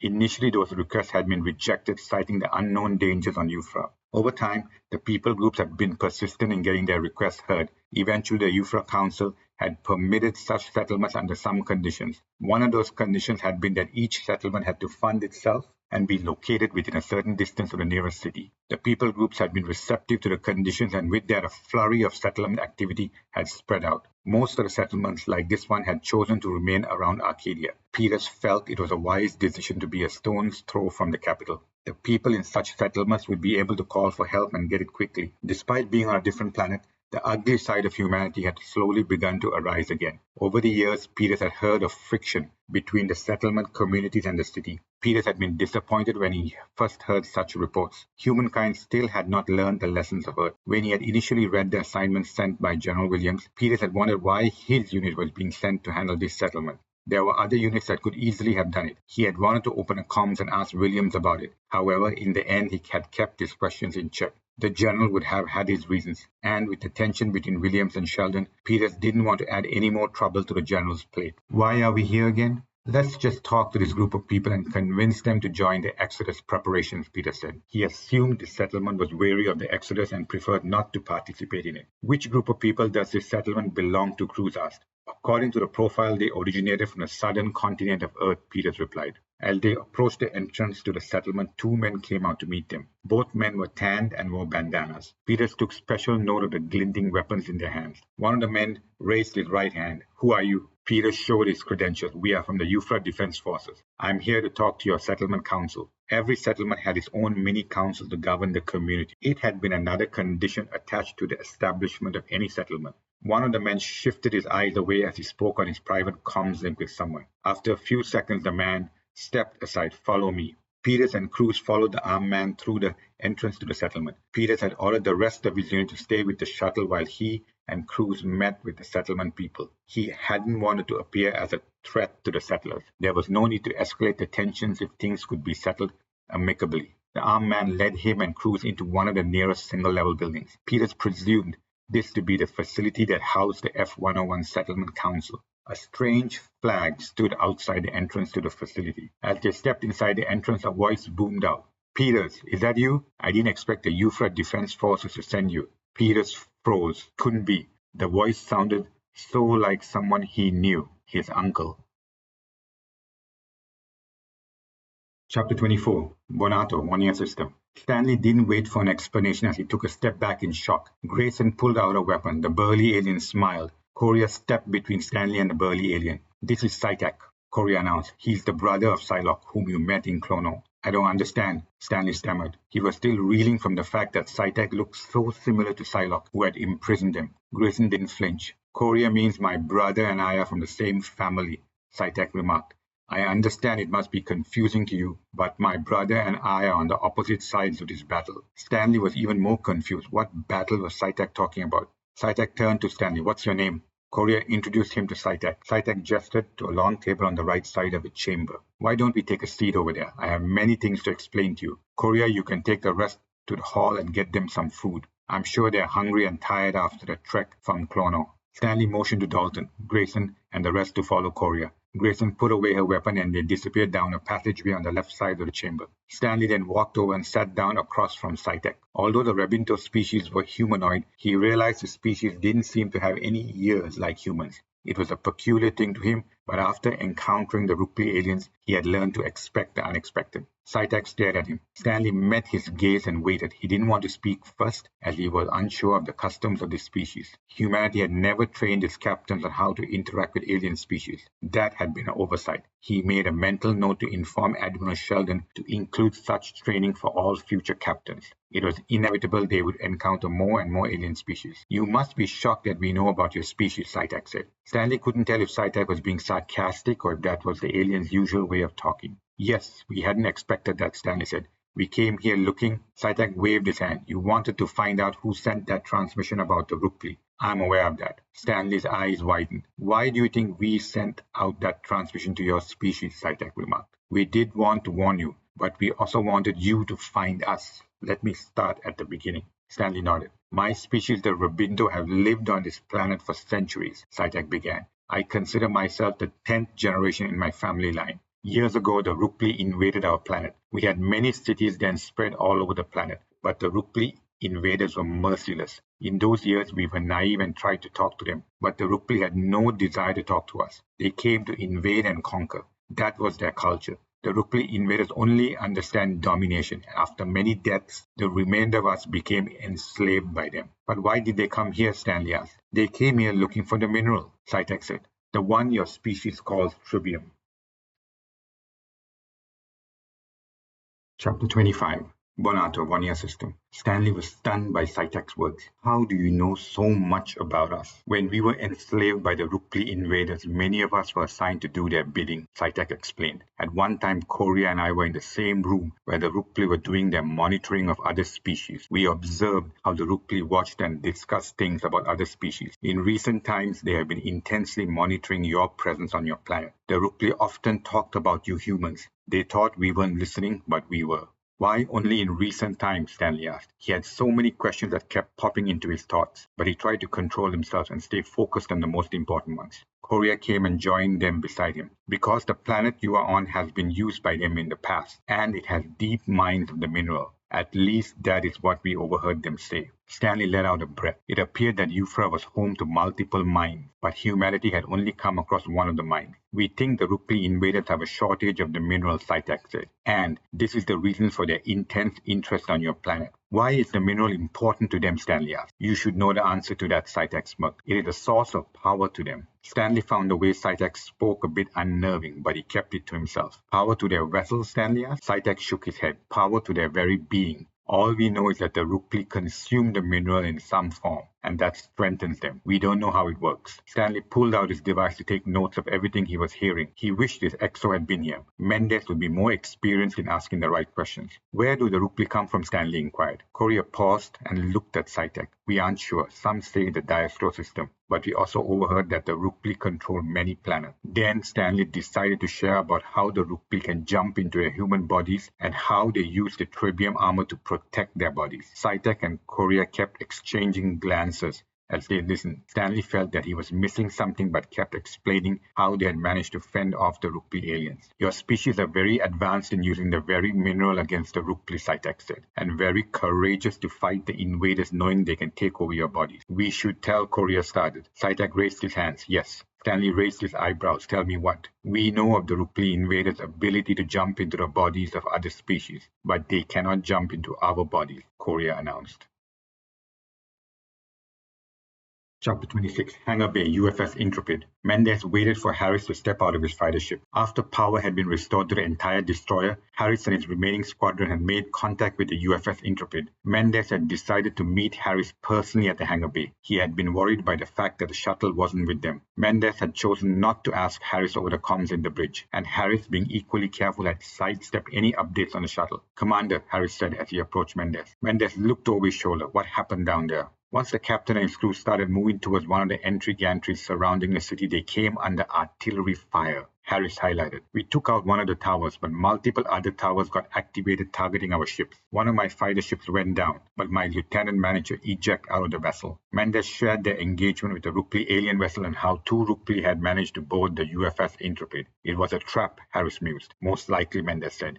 We haven't received any comms from the captain. We were fortunate to restore power at the same time you tried to communicate with us. After the multiple artillery batteries began targeting us, I ordered my pilot to fall back and land away from the city. Harris said, I think the city is jamming all communications. I tried to reach my lieutenant, but there was no reply. Mendes didn't want to say it, but it was possible Harris had lost his lieutenant during the attack. Any sign of the other Rukpli vessel? Harris asked. Mendes shook his head. I'm certain someone is down there in the city, Harris remarked, but I don't think it's the Rukpli. Mendes narrowed his eyes. Why do you think someone else is down there? It's just my gut instinct, Harris said. I think you and your pilot should get some rest, Mendes concluded. We may need you again soon. Harris and his pilots had done what they could to protect Captain Stanley. Mendes regretted not fighting more with his captain to prevent him from going down to the planet's surface. Harris must have sensed his frustration. Sir, you did what you had to do. Stanley's still alive. I'm sure he'll find a way out. Mendes smiled as Harris left the hangar bay, but he still felt responsible for the captain. Stanley was young and brash at times. Admiral Harris had posted Mendes to this vessel to help guide the young captain. Then a beep broke through his thoughts. Sir, the UFS Winston is on an intercept course with us, the sensor officer reported. Chapter 27, F-101 Settlement, outside of Arcadia. Peters blinked his eyes. It felt like he was dreaming. How could his uncle be here in this settlement?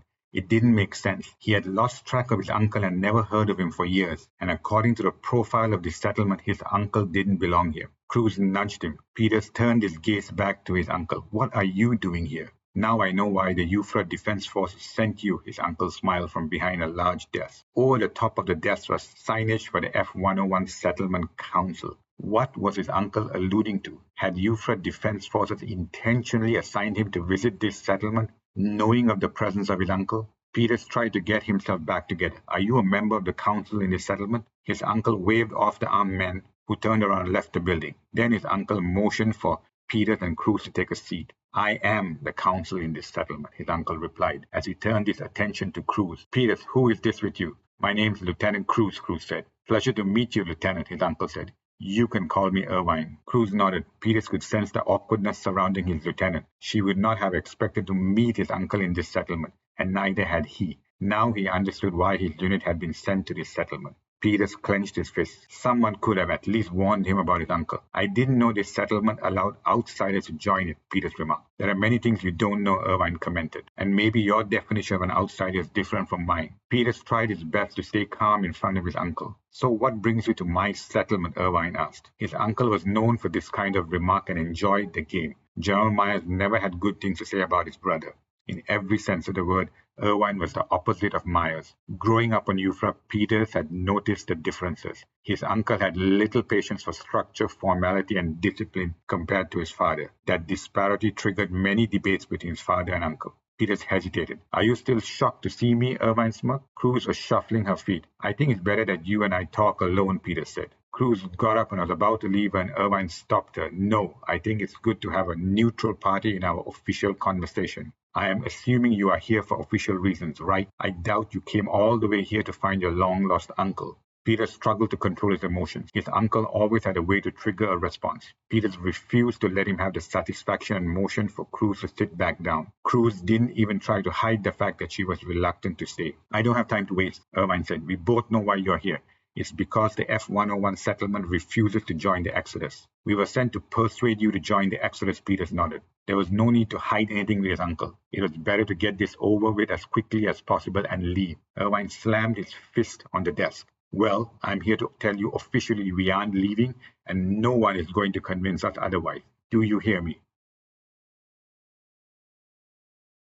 Chapter 28, Bonato, one-year system. Stanley couldn't believe what his ears had just heard. Had the Rabinto said that the Rukpli couldn't jump into their bodies? How was that possible? You look shocked, Korea smiled. We do not know how come the Rukpli invaders are unable to body jump into our bodies, Seige said. Stanley was still trying to digest the revelation between the Rukpli and Rabinto species. Body jump? That's what the Rukpli call it. Seige replied. That's how they get into a host body. In the initial days when our species encountered them, the Rukpli tried to take over our host bodies, but they failed. When they couldn't, they resorted to killing as many of us as they wanted. Stanley was curious as to how the Rabinto knew the Rukpli had tried to body jump into their bodies. However, he decided not to interrupt their story. We fought back, but there were too many of them, Seige said. Their spacefaring capabilities gave them an edge. The Rabinto do not have vessels like the Rukpli or your species. It's one area where we as a species have failed in. How many of your species are still alive, Stanley asked. Quite a lot, Korea replied. She must have seen his facial expression. Yes, we lost many of our kind in those days, but many of us also escaped into the mountains and valleys like here in Bonato. Eventually, a lot of us have spread out into different groups over the years, but our group and Psylocke's groups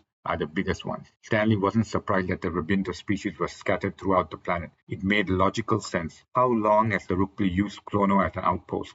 Seige paused and looked up at the ceiling before returning his gaze to Stanley. It should be about 20 years. Stanley couldn't control himself. 20 years? Korea smiled. Yes, some of us were born in captivity. But then why are they no longer here? Stanley asked. The Rukpli became distracted in recent months, Seige explained. One reason is because of their need to find new sources of the mineral. They exhausted every available source of the mineral on our planet. There's none left. So I assume they lost interest in our planet. But the other reason is because of you. Stanley looked perplexed. Us?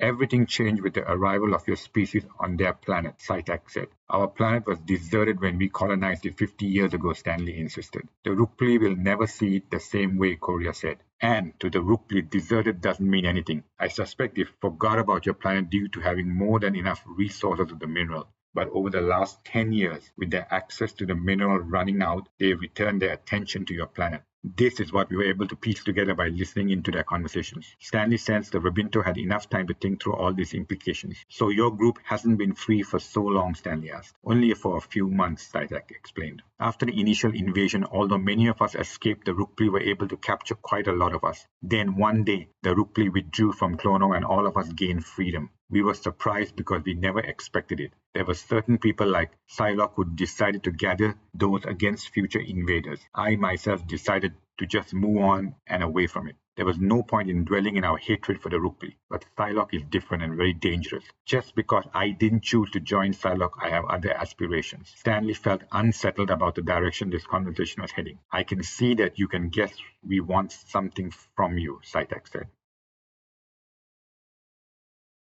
Chapter 29, Bridge, UFS Intrepid. Mendes strode onto the bridge and took his seat. How long before the UFS Winston reaches our position? On the way to the bridge, he had been confused. What was the UFS Winston doing? Captain Stanley had given Ronald clear instructions to stay away from this planet. It was possible that the UFS Winston had run into trouble and decided to join them. But why hadn't Ronald communicated with them? Something was amiss. 10 minutes, sir, the sensor officer replied. The navigation officer turned to him and then turned back. Mendes was certain the navigation officer wanted to say something but was glad when he didn't. Hail the UFS Winston, Mendes ordered. No reply yet, the comms officer reported. Mendes frowned. Had the Rukpli aliens commandeered the UFS Winston? Sir, I'm getting a reply, the comms officer said. Sending it over to your console. The reply was simple. We found some Rukpli on board and managed to neutralize him. Heading to your side to discuss the next steps. Mendes breathed a sigh of relief. Why hadn't Ronald informed them when the Rukpli aliens had attacked them? It was possible that both destroyers had been attacked simultaneously and Ronald hadn't been able to get through to them. Ask the UFS Winston to get into orbit around the planet, Mendes ordered.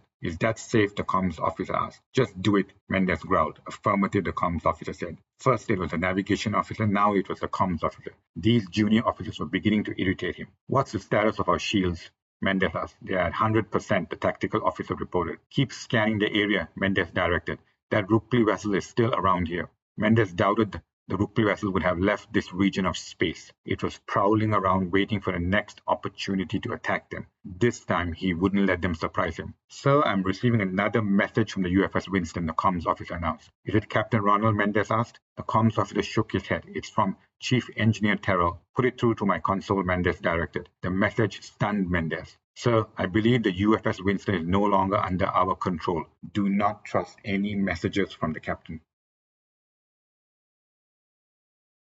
Chapter 30, Bonato, one-year system. Saitek's words confirmed Stanley's fears about the Rebinto species. This species had freed them because they wanted something in return. If not, they could have left them to rot in those prison cells and be tortured by the other group. Stanley looked at Saitek, waiting for him to continue. We don't have vessels to fight the Rukpli, Saitek remarked, but we want to defeat them and ensure they never return to our planet. I thought the Rukpli left this planet, Stanley said. We don't know that for sure, Saitek commented. Yes, the Rukpli invaders abandoned our planet and city, but that doesn't mean they won't return here again. In fact, they could be plotting against us and waiting for the right moment to strike.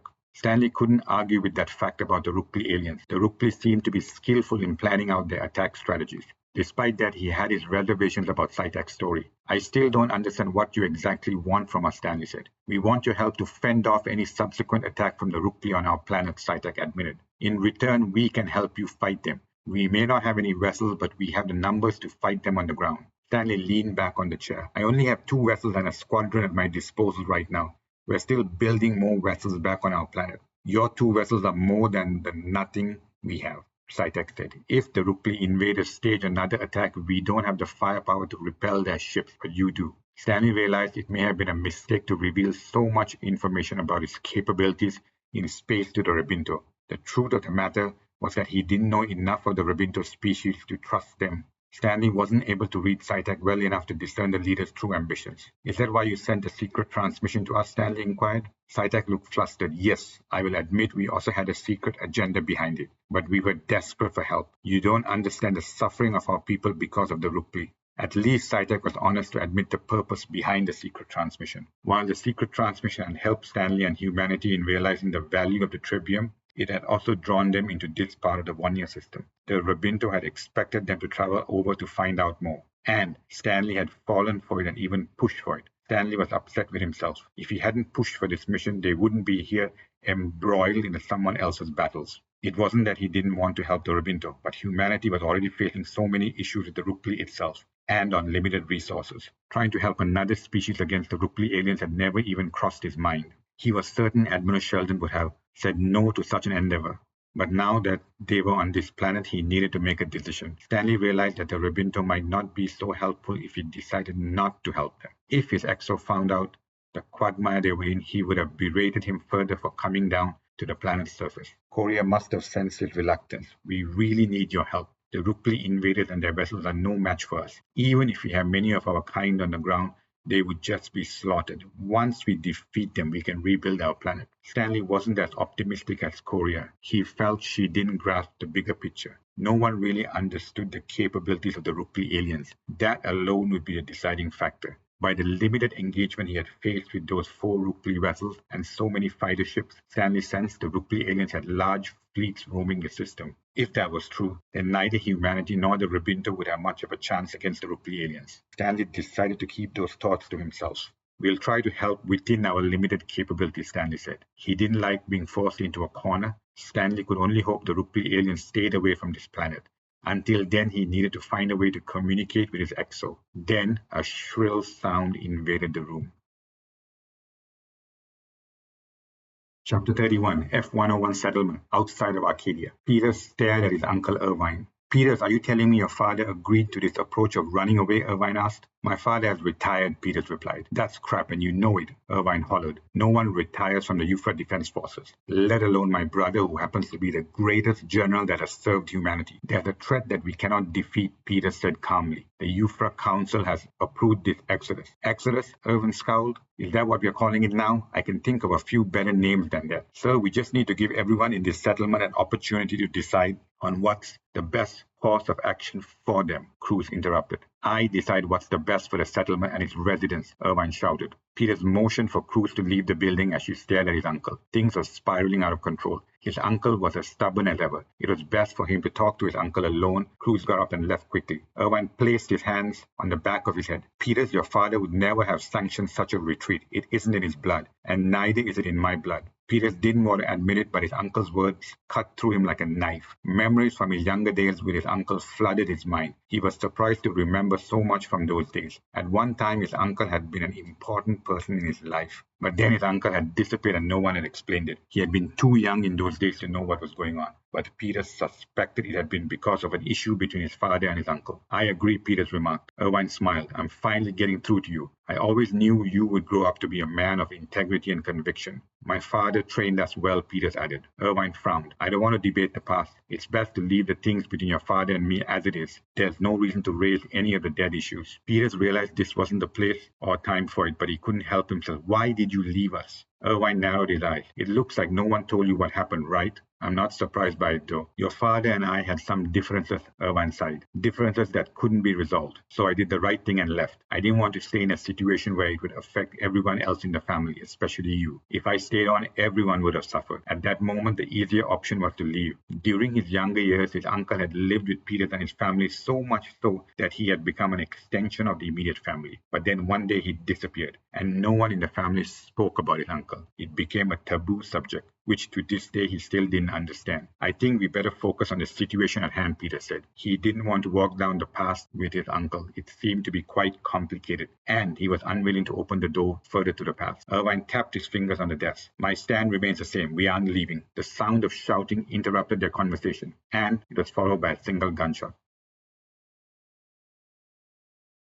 Chapter 32, Engineering, UFS Winston. Chief Engineer Terrell waited at his workstation for a response from the UFS Intrepid. It had been over a minute since he had sent out the secret transmission. He hoped the transmission had reached the destroyer. Ever since he had ended his conversation with Captain Ronald, Terrell had known something was wrong. It was impossible for the XO not to be uncontactable. That was against protocol, unless the XO was on a mission outside of the destroyer. He didn't want to believe it himself, but he had to face it. His captain had been compromised. Although the chances appeared small, the signs were there. Then an icon popped up on his workstation. It was from the UFS Intrepid. Terrell breathed a sigh of relief. His transmission had been successful. The reply was clear. Are you able to take control of the vessel? Terrell sent a reply. Negative. The bridge has been sealed off. All of the bridge crew except for the captain are uncontactable. The captain has been compromised. Although Stanley was a new captain, he had heard good things about him. Hopefully, he would be able to help him do something on this vessel. Another message came. Can you disable power to the reactor core? It will help slow down the vessel. Terrell's eyes widened as he stared at the message. It wasn't an impossible thing to do, but to do it against the captain's orders was another thing. He hesitated and thought of the implications. Another message appeared. You need to do it quickly. The UFS Winston seems to be accelerating. Terrell realized the choice was no longer in his hands. The first signs of acceleration had taken that decision away from him. It also implied that Captain Ronald, or whoever was controlling him, knew. Terrell was angry with himself for giving away his concerns to Ronald. He should have been more emotionless when he spoke to the captain. In the past, he hadn't had that many interactions with Captain Ronald, but in those brief ones, Ronald had sung praises of him. Terrell suspected that whoever was controlling Ronald must have figured out that someone was going to tamper with the vessel. The element of surprise that he had in his hands a little while ago was gone. Terrell sent a message.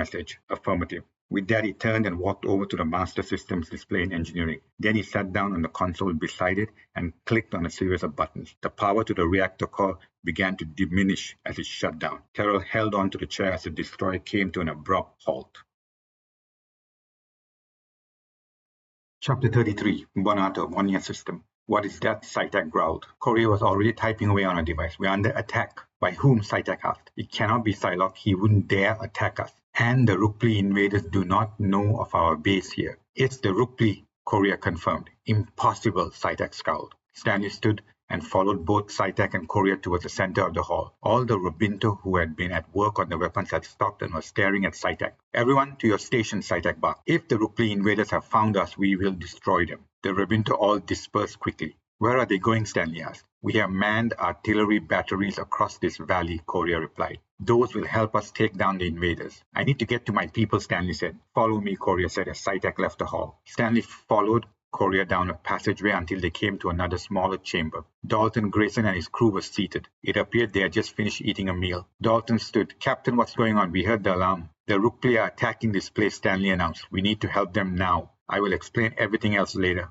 Dalton, Grayson, and the rest of the crew nodded. Come with me, Korea motioned. I think I know how you can help us. Korea led them further down the passageway, which ended at a staircase. They started climbing the steep steps. Stanley lost count of the number of steps that they had climbed. After several minutes of climbing, he stepped out of a door and onto a rooftop. They were on a roof of a large tower. The tower was much wider than those they had encountered at Clono, but that wasn't what took Stanley's breath away. Around the perimeter of the tower were smaller artillery batteries, pointing in every direction. Are those working? Grayson asked. Yes, they are, Korea said, but we haven't used them in a long time. Stanley realized they were facing the other end of the valley. He was amazed that this group had been able to build this tower structure. This tower was already here when we came, Korea said. There are several such ones spread out across the valley. We were able to build connectors that linked up the towers. What do you want us to do? Stanley asked. Take charge of this tower and its artillery batteries, Korea said. I need to check on the others. Stanley nodded. He didn't even have to look around at Dalton Grayson and his crew. Chapter 34. F-101 Settlement, outside of Arcadia. Peters followed his uncle outside the building. On the ground was one of his uncle's men, grabbing his foot. Standing a distance away was Cruz. She had a weapon leveled out in front of her. 3 other men stood opposite her with their weapons drawn. What's going on here? Irwin hollered. A blond man pointed at Cruz. She shot him in the leg. The man on the ground was in agony, his face contorted as he writhed in pain. Cruz glared. Because he tried to grab my weapon. I already told you to stand down. Irvine turned to the blond man. Is this true? The blond man avoided eye contact with Irvine. Take him away to the medical unit, Irvine ordered. Peters remained silent. He didn't know what had transpired outside, but let his uncle take charge. The blond man tried to say something, but Irvine stared at him. Then the blond man and the 2 others went over to the man on the ground, helped him up, and began moving him away to another building. Irvine continued to stare at them until they disappeared from his view. He then turned to Peters. Do you see what I mean? Peters looked at his uncle in confusion. If you think you need to only convince me to get my people to leave, you don't understand the situation at all, Irvine said. The people who live in these settlements do not trust the authorities. That's why they are here in the first place. Peters grimaced as he finally understood what his uncle was trying to say. His uncle had been instrumental in convincing everyone in this settlement about not leaving. The people here looked up to his uncle in every possible way, and whatever he said they believed without question. Added to that was the very fact why people chose to live in such settlements instead of the cities. Are you going to go and talk to every one of them? Irvine asked. Be my guest and try. I won't stop you. But as for me, I won't be stepping onto any vessel to leave this settlement. We have invested too much for too long to just abandon everything. We can't become planet nomads, hopping from planet to planet. There will be no end to it. Humanity's destiny isn't to run like cowards. But what happens when the Rukpli show up? Cruz asked. We will fight, Irwin replied. My great-great-grandfather fought to protect his people. We aren't weaklings that run away at the first sign of an attack. Cruz didn't give up. But the Rukpli are merciless. They will kill all of you. We have seen that in Arcadia. They killed entire units of Marines. What chance do you have? Cruz demonstrated a strong spirit to fight for the people in his settlement. Peters admired her for it. She wasn't willing to give up on this group of people. My people are willing to die for their settlement, Irvine said. Peters winced and caught Cruz staring at him. He didn't want to argue any further with his uncle. Okay, Peters shrugged. Have it your way then. Irvine looked surprised. You aren't going to keep debating with me? Peters shook his head and turned around to leave. We're done here. Let's go.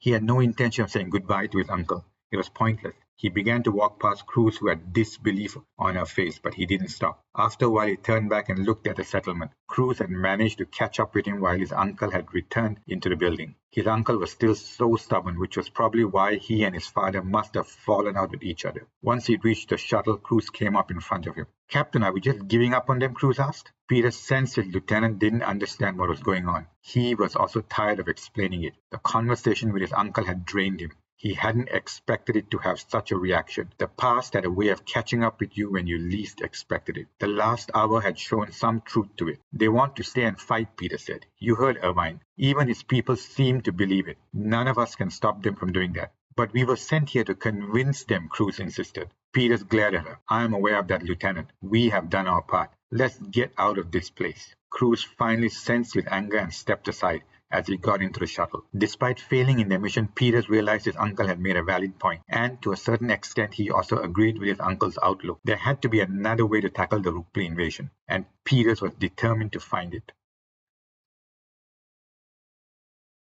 Chapter 35. Engineering, UFS Winston. Terrell braced and waited a little longer. He checked the master systems display. The reactor had completed its shutdown. The UFS Winston wasn't going anywhere. Terrell quickly got up and secured the entrance to engineering. Fortunately, his crew in engineering had stepped out a few minutes earlier to get some food at the nearest mess hall. It had been about the same time he had contacted Captain Ronald. The timing couldn't have been any more perfect. If his crew had been present, it would have been more complicated. Terrell stood back and looked closely at the entrance. The door was sealed and he had overridden all the manual controls. No one was going to be able to enter engineering. When this new breed of destroyers had been constructed, special attention had been placed on securing engineering, and the chief engineer had been given special authorization codes that not even the captain of the vessel could override. Initially, when Terrell had heard about it, he had thought it was excessive. He had felt that the chief engineer shouldn't have so much power. However, now, as he stared at the sealed entrance, he realized that the builders had been right in their intentions of protecting the engineering department at all costs. He could have never foreseen a situation when he would need to keep everyone else out of engineering. Then an alert rang through the room. Terrell walked back to the console. It was from the bridge. There was no need to guess who was trying to contact him. It had to be a very angry Captain Ronald. Terrell reminded himself that the person on the other end wasn't Captain Ronald. In fact, it was probably not even a human anymore. Something had taken over his captain's body. It had to be a Rukpli alien. He didn't understand how they had been able to not only penetrate the vessel's Trebium hull, but also the captain's Trebium armor. They had been all told that those 2 layers of Trebium should be more than enough to protect anyone. But obviously that information was now out of date. The Rukpli aliens had a new way to get to them. The sound of the alert continued to ring throughout the room. Terrell clicked on it and switched off the sound. A message came from the UFS Intrepid. What's the status? Terrell furiously typed away a response as a band of sweat formed on his brow. Reactor core has been shut down. The vessel is no longer able to travel. Engineering has been secured. I'm alone here. He wasn't sure why he thought of adding that last part into the message. Maybe it was his fear talking to him. He couldn't stay latched onto his fears. Terrell walked over to a panel, opened it, and pulled out his mag-rail assault weapon. He didn't know how effective it would be against a Rukpli alien, but this is what he had left. Another message appeared. Keep engineering secure. We will send reinforcements soon. The message wasn't as reassuring as it was meant to be. How was the crew of the UFS Intrepid going to get on board this vessel? Then a beep sounded on his device. It was Samson, one of his junior engineering officers. Terrell opened the comms. Sir, Paul and I are outside of engineering, but we are unable to enter, Samson said. There has been a security breach on the vessel, Terrell replied. Engineering has been sealed. You and Paul are to stay away from engineering and this deck. I don't understand, Sampson remarked. What breach? We weren't informed. Then there was silence. Oh, Captain, we didn't see you behind us just now, Sampson said. The captain has been compromised, Terrell shouted. Get away from him. The sound of weapons fire crackled through his comms. It was too late.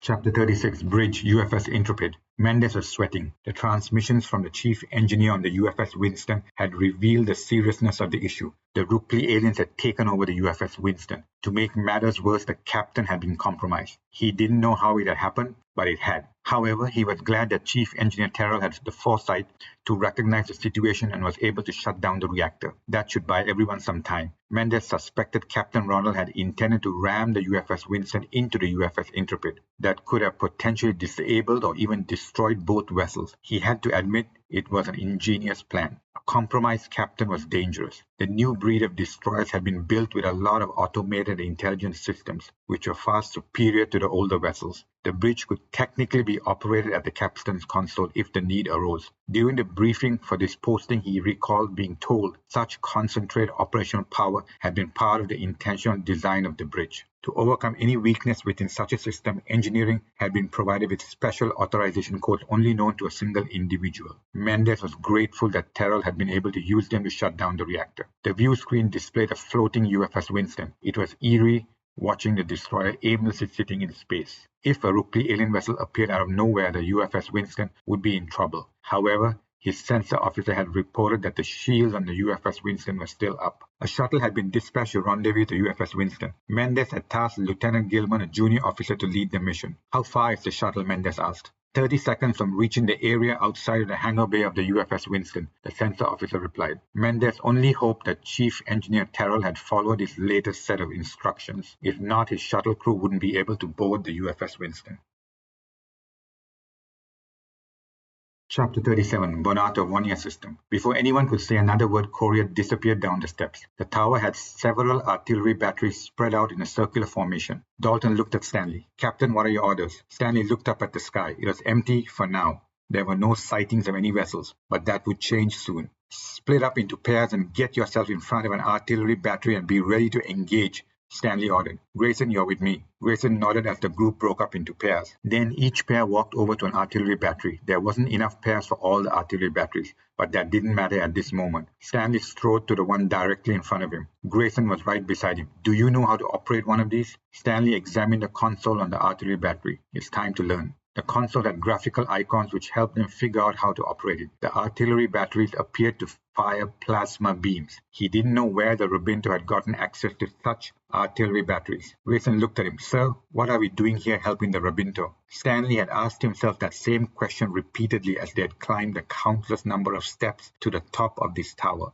Why were they getting involved in this conflict between the Rukpli and the Robinto? His regrets of arriving on this planet were slowly multiplying. He should have let things be and not had a desire to find the source of the transmission. With the discovery of alien species, humanity would encounter more species fighting amongst themselves. However, humanity didn't have the means nor the vessels to get embroiled in such battles, at least not yet. Grayson must have seen his facial expression. I know it's too late for us to step away from helping them. Lieutenant, I agree with your feelings, Stanley admitted. Let's try to make the best of the situation. We are also still unable to comms with the UFS Intrepid. I will look for a way, Grayson announced. Communicating with the UFS Intrepid was critical. This valley had become like a trap for them. Then the first sounds of explosions could be heard far behind them. The Rukpli vessels were attacking the Robinto aliens. Stanley didn't hold out much hope for the Robinto. The Rukpli aliens were merciless. It would only be a matter of time before they wore down the Robinto defenses. Everyone, be on standby, Stanley shouted. Courier had instructed them that she wanted this tower to fire on the Rukpli vessels as they passed by.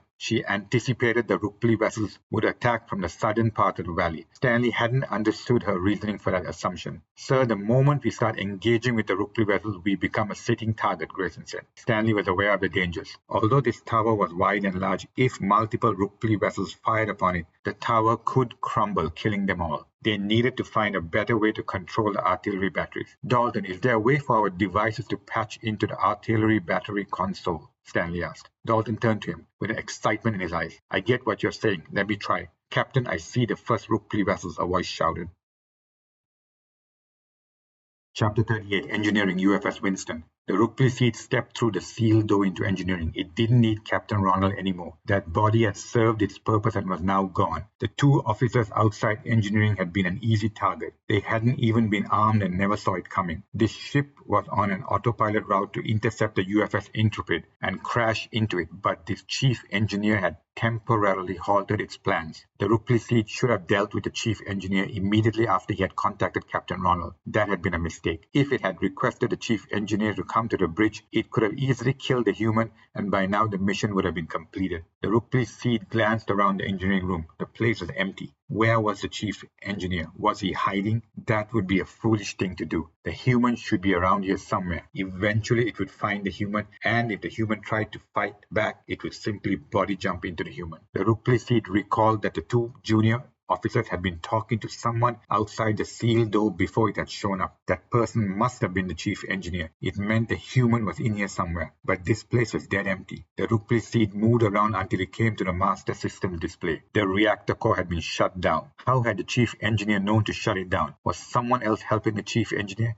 Was it another officer on board this vessel? It then looked at the console. The console was locked. No one was able to access the console. The chief engineer was becoming a greater problem than it had expected. The Rukpli seat accessed the memories it had downloaded from Captain Ronald. It searched for any memories related to engineering. The search took longer than anticipated, but the Rukpli seat found what it was looking for. Engineering had a dedicated authorization code to access this console. However, this authorization code was privy to only the chief engineer of the vessel. The Rukpli seat was frustrated. The humans as a species weren't stupid. They had put in place security protocols. The seat knew it was not going to be able to do anything from here. But where was the chief engineer? He must have escaped from this room. Then the Rukpli seat heard a beep. It had configured its device in case anyone were to step onto the bridge. Someone had. Chapter 39, Bridge, UFS Winston. Chief Engineer Terrell stood and looked up around the bridge. It was empty. The instructions from the UFS Intrepid had been clear. He needed to disable the hangar bay shields so that one of the UFS Intrepid shuttles could enter. Terrell walked over to the captain's console. As he had expected, all control had been routed to this console. He clicked on a few buttons. That should disable the shields surrounding the hangar bay. He hoped the shuttle would land quickly before Captain Ronald returned. He glanced at the view screen. In the distance, the UFS Intrepid was clearly visible. The Rukpli alien's intention was obvious. It had wanted to hit the UFS Intrepid. Terrell then sent out comms to all crew on board, indicating an enemy presence was in the vessel and ordering them to arm and secure themselves. There was a risk that the alien presence would be able to listen in on the comms, but this was the only way to get everyone out of the way before the UFS Intrepid shuttle landed. Then a soft sound startled his thoughts. Terrell listened. He turned around. It was coming from the corner room on the bridge. Terrell gripped his weapon tightly as he darted towards the door to the room. He slowly pressed on the panel. The door opened to reveal the bridge crew, or what was left of them. The bridge crew was standing at the center of the room. It seemed like they were in a force field. Terrell counted 4 of them. The bridge crew typically consisted of at least 10 members, excluding the captain and the XO. It meant the rest had been killed by the Rukpli alien. Terrell met the eyes of the XO, and the XO began to fight against his hand restraints. Terrell slipped inside. "Commander, do you know how to deactivate the force field?" Terrell asked. The XO's mouth began to move, but there was no sound. Terrell realized the force field prevented any direct verbal communication between him and the XO. He signaled to the XO to wait. The XO nodded as he continued to struggle against his restraints. Terrell began to move around the perimeter of the force field. He pulled out his device and tried scanning for any weaknesses in the force field, but his device didn't detect anything. He frowned. There had to be a way to get through the force field. There were some devices he could use, but all of them were in engineering. Terrell realized he didn't have the time to go back to engineering and retrieve them. Then there was a sound outside on the bridge. Terrell leveled his weapon in front of him. The Rukpli alien had returned. Chapter 40, Hangar Bay, UFS Winston. Lieutenant Gilman stared ahead as the shuttle glided into the hangar bay. They had received a signal from Mendez that the hangar bay's force field had been deactivated. At one point, he had doubted that whoever was helping them from the inside of the UFS Winston would be able to get it done on time. Gilman turned to his crew. "Check your weapons, we are in for a fight." He needed his crew of 5 people to be ready. There was a Rukpli alien roaming about the UFS Winston. Since he and his crew hadn't engaged the Rukpli before, they needed to be extra vigilant. "Our orders are to shoot to kill any human body that has been taken over by a Rukpli," Gilman remarked. "Yes, sir," his crew replied in unison. The optimism in his crew's voices did nothing to satisfy his fears of what lay ahead of them. The Rukpli were merciless in every sense of the word. They didn't care for life. It seemed The Rukpli's sole focus was on death and destruction. The sound of the shuttle coming to a halt in the hangar bay broke through his thoughts. "Scan the vicinity," Gilman ordered. "It's empty," the pilot replied. Gilman stood and walked to the hatch door. His crew were already waiting for him there. He could sense the energy in them. They were ready for a fight, but were they really ready? Gilman would find out soon. "Open the hatch door," Gilman said. One of his crew pressed on the panel and the hatch door opened outwards. Then they slowly inched out of the shuttle and onto the hangar bay. The place was empty. Commander Mendez had informed him that they would try to get all the crew on board the UFS Winston to secure themselves and stay out of sight. Glancing around the hangar bay, it seemed like those instructions were being followed. Gilman gestured to his crew and they began to march towards the door leading to the corridor. Their destination was predetermined according to Commander Mendez's plan, the bridge. Chapter 41, Bonato, 1-year system. Stanley peered in the direction of the sound of the Rukpli vessels. He recognized them as the same Rukpli fighter ships which Harris and his squadron had encountered in space. Grayson must have recognized the Rukpli fighter ships too. There will be so many of those fighter ships, the chance of us downing all of them are unlikely. "Nobody shoots at the Rukpli until I tell you," Stanley shouted. But a voice countered. "That's an order," Stanley barked. He didn't have time to explain his intentions to his crew. There was no way he was going to sacrifice himself for the Rabinto aliens in this valley. The Rabinto had brought them to this planet under a false pretense. Although humanity shared a common enemy with the Rabinto, that didn't mean humanity needed to do everything the Rabinto wanted. The moment any one of those artillery batteries fired on a Rukpli vessel, this tower would be a target, which would eventually be destroyed.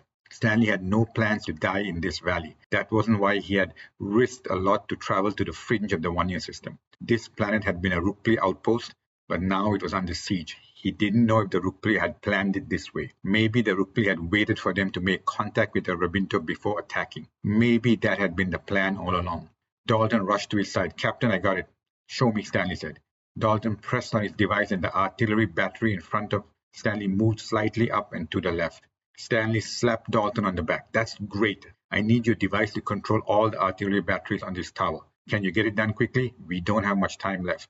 As he said those words, the sound of Rukpli vessels roaring past them caught his ears. "It's already set up for all of them," Dalton smiled. Grayson cracked a grin. "Nicely done." Stanley turned to his crew. "Everyone leave your stations and go down the stairs now."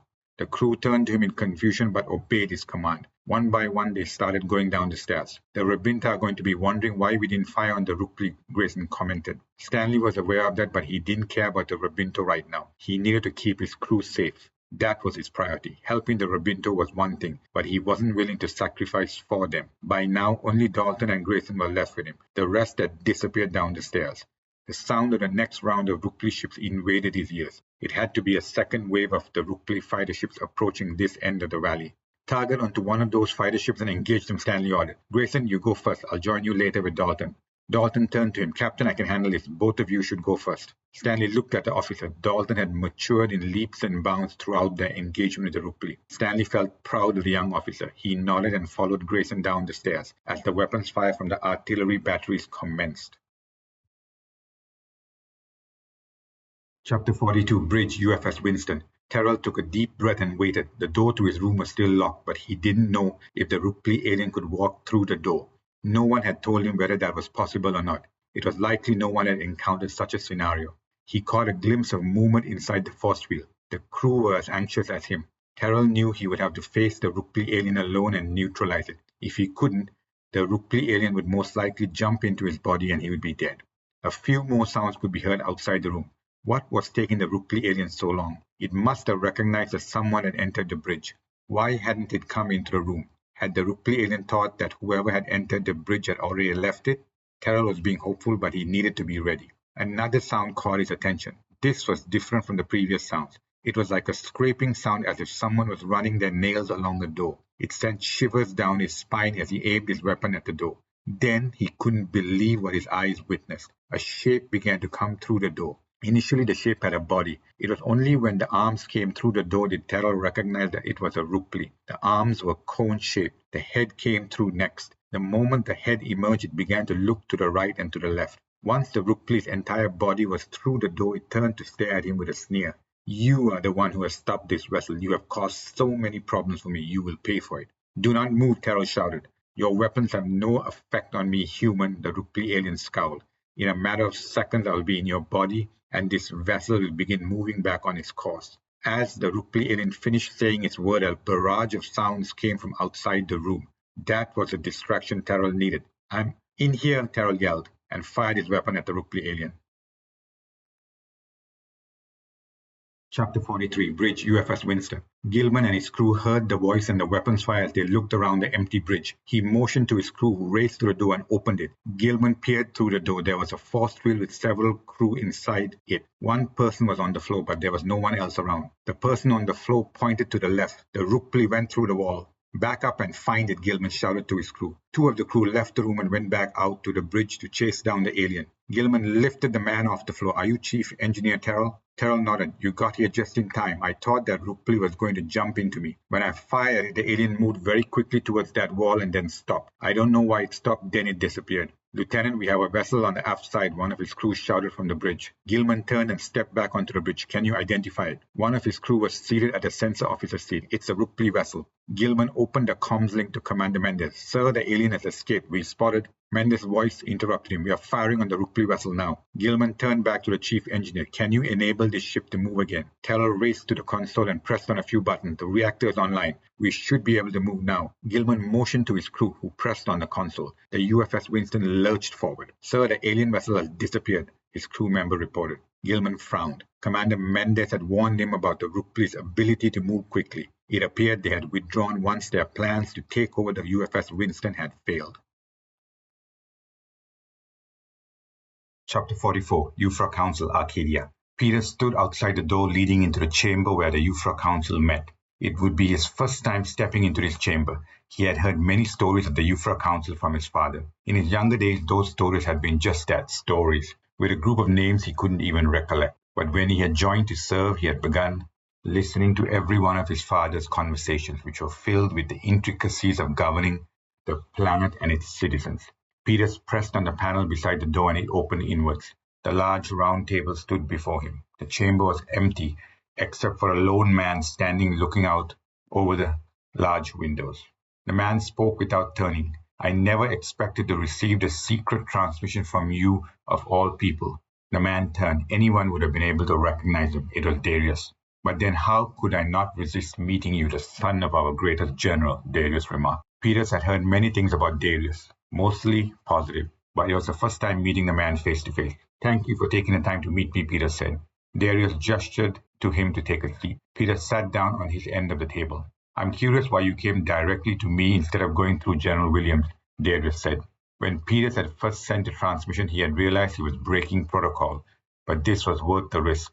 Peters paused a bit. "This is about the impending exodus."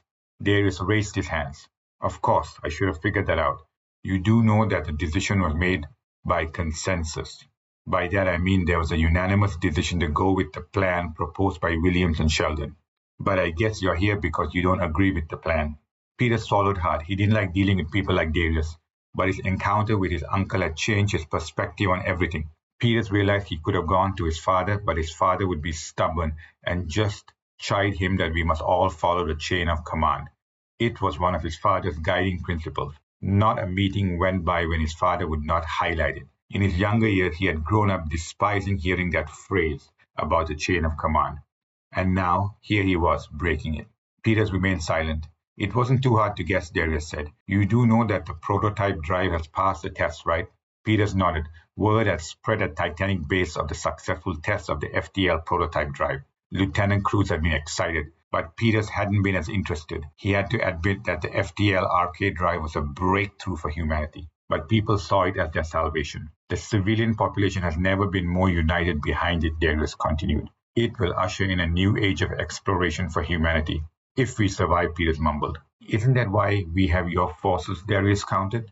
"But we are digressing from the reason of your visit. Do you know, I often heard of you from your father." Peters was taken aback by that statement. What had his father shared with Darius? And why would his father want to even share anything? "Don't be alarmed," Darius said. "Your father used his children as examples when he wanted to persuade us to his side of the argument. I must say his arguments are always effective. He always had his way, and I respect him for that. So that brings us to this meeting. Do you want me to stop the exodus?"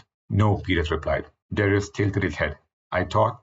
Peters interrupted him. I cannot stop the exodus, but I want my unit and a few units to stay back and fight to protect this planet. Darius blinked a few times. Peters realized he had caught the leader of the Euphra Council by surprise. Maybe that was a good thing. The odds are against you, Darius said. You must know that. I don't understand. You of all people have fought the Rukpli. Why do you want to stay and fight? Because if we don't make a stand now, we never will, Peters said. Humanity will be known as cowards throughout this system. Every alien species out there will know we backed down and ran away. No one will respect humanity. That isn't a legacy worth leaving behind. Darius paused for a while. It's true what people say about you. I wouldn't have believed it until just now. Peters raised his eyebrows. What do people say about me? What was Darius talking about? That you are the spitting image of your father, Darius remarked. Chapter 45, Bonata, One-Year System. Once Stanley reached the bottom of the staircase, one of his crew shouted out from another corridor to him. He and Grayson followed the crew member until they slipped out of the tower. Secure the area, Stanley ordered. His crew took their positions around the exterior of the towers. A loud sound broke through his thoughts. He glanced up. A Rukpli fighter ship exploded into a ball of flames.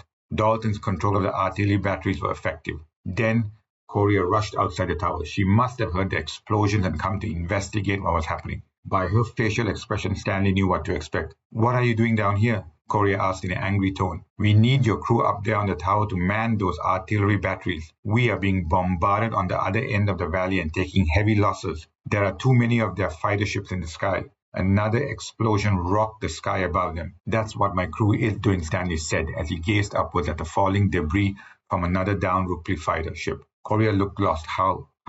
As she continued to look confused, Dalton leaped out of the tower exit. Captain, we need to get out of here. I can control everything from my device, but I don't think it's safe to stay in the vicinity. Are you controlling all the artillery batteries from your device? Korea asked. I don't believe it. Believe it, Dalton said as he raised his device in the air. And it is working perfectly. Stanley ignored the conversation between the two of them. Everyone, move away from the tower. The tower wasn't going to last long once the Rukpli fighter ships figured out the source of the weapons fire. More incoming fighter ships, Dalton shouted. Run now, Stanley ordered. Korea initially hesitated before joining them. Stanley raced away as they put some distance between the tower and themselves. After a few minutes, Stanley stopped at another structure and glanced back. He was breathing hard but was glad his crew and Korea were beside him. In the sky, several Rukpli fighter ships had turned their attention to the tower. They were forming a circle around the tower. It was as Stanley had expected. Those vessels began unleashing their firepower on the tower.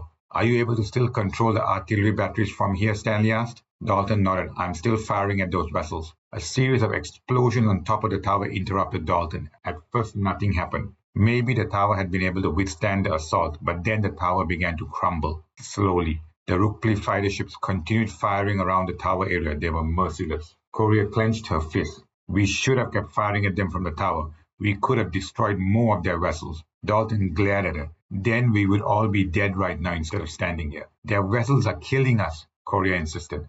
The desperation in her voice was evident. Korea couldn't see the bigger picture. The Rukpli aliens had sent out their fighter ships, and there were so many of them. The Rebinto in this valley would be overrun. It was only a matter of time. They're looking for us, Grayson highlighted. The Rukpli fighter ships hadn't left the area around the perimeter. Instead, they were still hovering around it. They won't find us, Korea said. Dalton looked at her. How can you be so sure? Korea pulled out a black device. This is a jamming device. We are protected as long as it is on. This entire valley has such transmitters around, but we also carry a portable one. Stanley finally understood how the Rebinto had been able to keep their valley a secret. They had portable jamming devices with them. Those kept them invisible to any scans. He suspected that was how Korea had been able to bring them over here to this valley without being spotted by anyone. Can you stop the jamming? Stanley asked. Korea looked at him incredulously. Not until those vessels leave the area. Stanley glanced back at the Rukpli fighter ships. They were still hovering over the area with the destroyed tower. The Rukpli were looking for survivors. Grayson motioned to him and he walked over to her. Captain, when she stops the devices, we can get Harris and the squadron to come down and help with the battle, Grayson whispered. Stanley nodded but kept quiet as he observed Korea. The look of determination on her face remained strong. It had to be because of their long struggle with the Rukpli aliens. He couldn't imagine how much Korea and the rest of her species had suffered at the hands of the Rukpli. Would humanity eventually become like the Rebinto? He hoped not. It had been 50 years since humanity had escaped the horrors of the war on Earth. The ships are gone, Dalton announced. I think they're going back to the other end of the valley. Dalton didn't seem to like Korea at all, and he wasn't scared to show it. There was something Stanley would have to manage later. Courier, stop the jamming so that I can call in some of our fighter ships to help you, Stanley said. Courier didn't say anything but pressed on a device.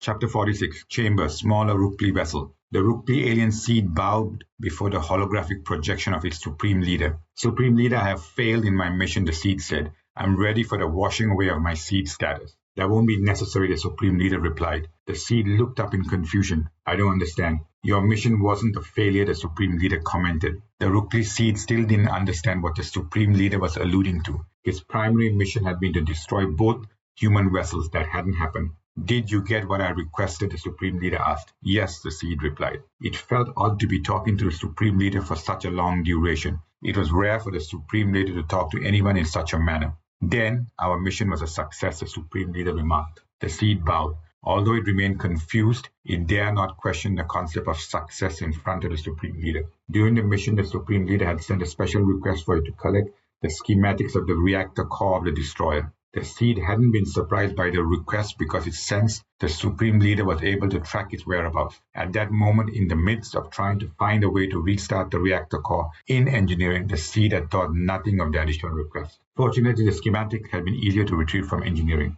The human there hadn't locked down that particular workstation, which had been an oversight, a human error that had worked in the favor of the Rukpli. The seed didn't know how helpful the schematics would be, but it assumed the Supreme Leader had a new strategy to deal with the human species. We are done here, the Supreme Leader concluded. The seed caught a glimpse of satisfaction on the face of the Supreme Leader. For whatever reason, it got the sense that the Supreme Leader had been after the schematics all this time. With that, the holographic projection disappeared. It was relieved to have been spared from the washing of the seed. It could now look forward to another mission. With those thoughts, the seed stared out of the window into the diastro system. Chapter 47, Euphra Council, Arcadia. Peters never liked the comparisons to his father. When he had made the initial decision to serve humanity, he had known such comparisons would be inevitable. His father had even gone to the extent of warning him about it. It had been one of those rare instances where his father had directly intervened in the consequences of his decisions. Despite that, Peters had been firm on continuing on his path. His desire to serve was strong, stronger than anything he had felt before. Peters remained silent as Darius continued. You do know you're going against General Williams by even making this request. I'm aware, Peters said. If the planet was going to be abandoned, the last thing he needed to worry about was what Williams would think of him. Did you consult General Myers? Darius asked. He wouldn't want to get in the way of the chain of command, Peters replied, a bit too quickly. But you would. I assume that's what you're saying. I firmly believe we must try to salvage the planet, Peters insisted. Initially, I chose to be silent on this matter, but after much thought, I don't think I can stay silent anymore. What do you want from me? Darius asked. The exasperation in his tone was evident. Peters realized he was putting Darius in a difficult position. If you really think I'm like my father, all I'm asking is for a chance to defend the planet, Peters commented. The Exodus can continue as planned, but I need a few units and the cooperation of UFS to assist me. Peters hated relying on his father's name and position in making the request, but he had to use every card at his disposal. The risks were high, but the stakes were even higher. Darius eyed him. I doubt Sheldon would agree to such a plan. He's too conservative in his thinking, always shying away from confrontation. Peters couldn't disagree with that assessment of the Admiral, but he had a plan to get around him. If you go ahead with your intention, you're risking your career, Darius warned. Peters nodded. He was aware he was risking his career. The same career he had felt so strong about was being put on the line. And your father may be upset with your actions, Darius added. Are you willing to live with all those consequences? Darius was trying his best to gently make Peters reconsider his decision. But Peters wasn't going to change his mind. It had never entered his mind that he would do such a thing as go behind the general's back. He was breaking everything he taught his Marine unit. Once Lieutenant Cruz found out about it, he would never hear the end of it. However, humanity was facing an unusual situation which required an equally unusual response. I'm my own man, Peters replied. I'll take the consequences as they come. He sounded so confident in his reply. I have one condition for you, Darius said. If you can convince Admiral Sheldon of your plan, I will agree to sanction this plan of yours to defend Euphra. Meanwhile, as you said, the Exodus preparation will continue. There's no way to reverse that. He couldn't stop the Exodus. Unlike his uncle, there was a sizable percentage of the civilian population that wanted to leave. Peters had expected more resistance from the civilian population, but he understood they didn't know better and were simply following the orders of their leaders. What about General Williams? You'll have to accept your consequences with him, Darius said. I'll not intervene in that. Chapter 48, Cockpit, UFS Fighter Ship. Harris led his squadron of fighter ships towards the valley. He doubted the Rukpli would be expecting them. He had been relieved to hear that Captain Stanley and his crew, including Grayson, were still alive. Although Harris wouldn't admit it to anyone, he had begun to doubt whether anyone would still be alive down on the planet's surface. Upon receiving the comms, Commander Mendez had immediately informed him and his squadron to deploy out to the surface. The only thing he knew was that the valley was teeming with Rukpli fighter ships. Ready to engage on my signal, Harris barked. All his pilots acknowledged him. It was unfortunate Grayson was on the ground. He could have used her expertise in the air. She was one of his best in the entire squadron, if not the best. He hoped his squadron wouldn't sustain any further losses today. The loss of Johnson during the engagement with the Rukpli fighter ships had affected him more than he had expected. Johnson was someone he could have groomed to be a great pilot, but that was gone. Despite that, the news that Grayson was alive had reignited his hope. Harris steered his fighter ship as they entered the valley. His display was consumed by red icons. Beeps began to vibrate on his console as enemy ships appeared everywhere. Engage now, Harris ordered as he found the target and unleashed his weapons on it. Incoming on your starboard side, a voice crackled. Harris glanced around and pulled on his controls as his vessel veered upwards and avoided the weapons fire. The element of surprise had worked in their favor. His squadron had been able to take down dozens of Rukpli fighter ships, but now some of them were beginning to break away from their siege on the valley and turn their attention to his squadron. Harris kept swerving in and out of the line of sight of multiple Rukpli fighter ships. He managed to take down a few more ships. His suspicion had been right all along. These Rukpli fighter ships were getting instructions from a central source. Somehow the delay in getting instructions had the Rukpli fighter ships scrambling around. The enemy fighters looked confused. That helped his squadron pick them off one by one. Captain, the enemy ships are falling back, a voice crackled on his headset. Harris examined his console. He couldn't believe their luck. The Rukpli fighter ships were leaving the valley. There were no orders to chase them down, and he didn't think it would be a wise thing to do. He opened a comms to Stanley. A shuttle will be sent to your position. Affirmative, Stanley replied. Glad to hear your voice. Your lieutenant here is quite excited. A smile curled around the corners of his mouth. Chapter 49, Bonato, 1-year system. Stanley was seated at a table in a room. There was no one else here. After the Rukpli fighter ships had withdrawn, Harris and his squadron had combed the entire valley from one end to the other. Fortunately, they hadn't detected any stray fighter ships or vessels still hanging around the valley. The valley was clear of all Rukpli for the moment. When he had informed Korea, it was obvious she had been relieved to hear it.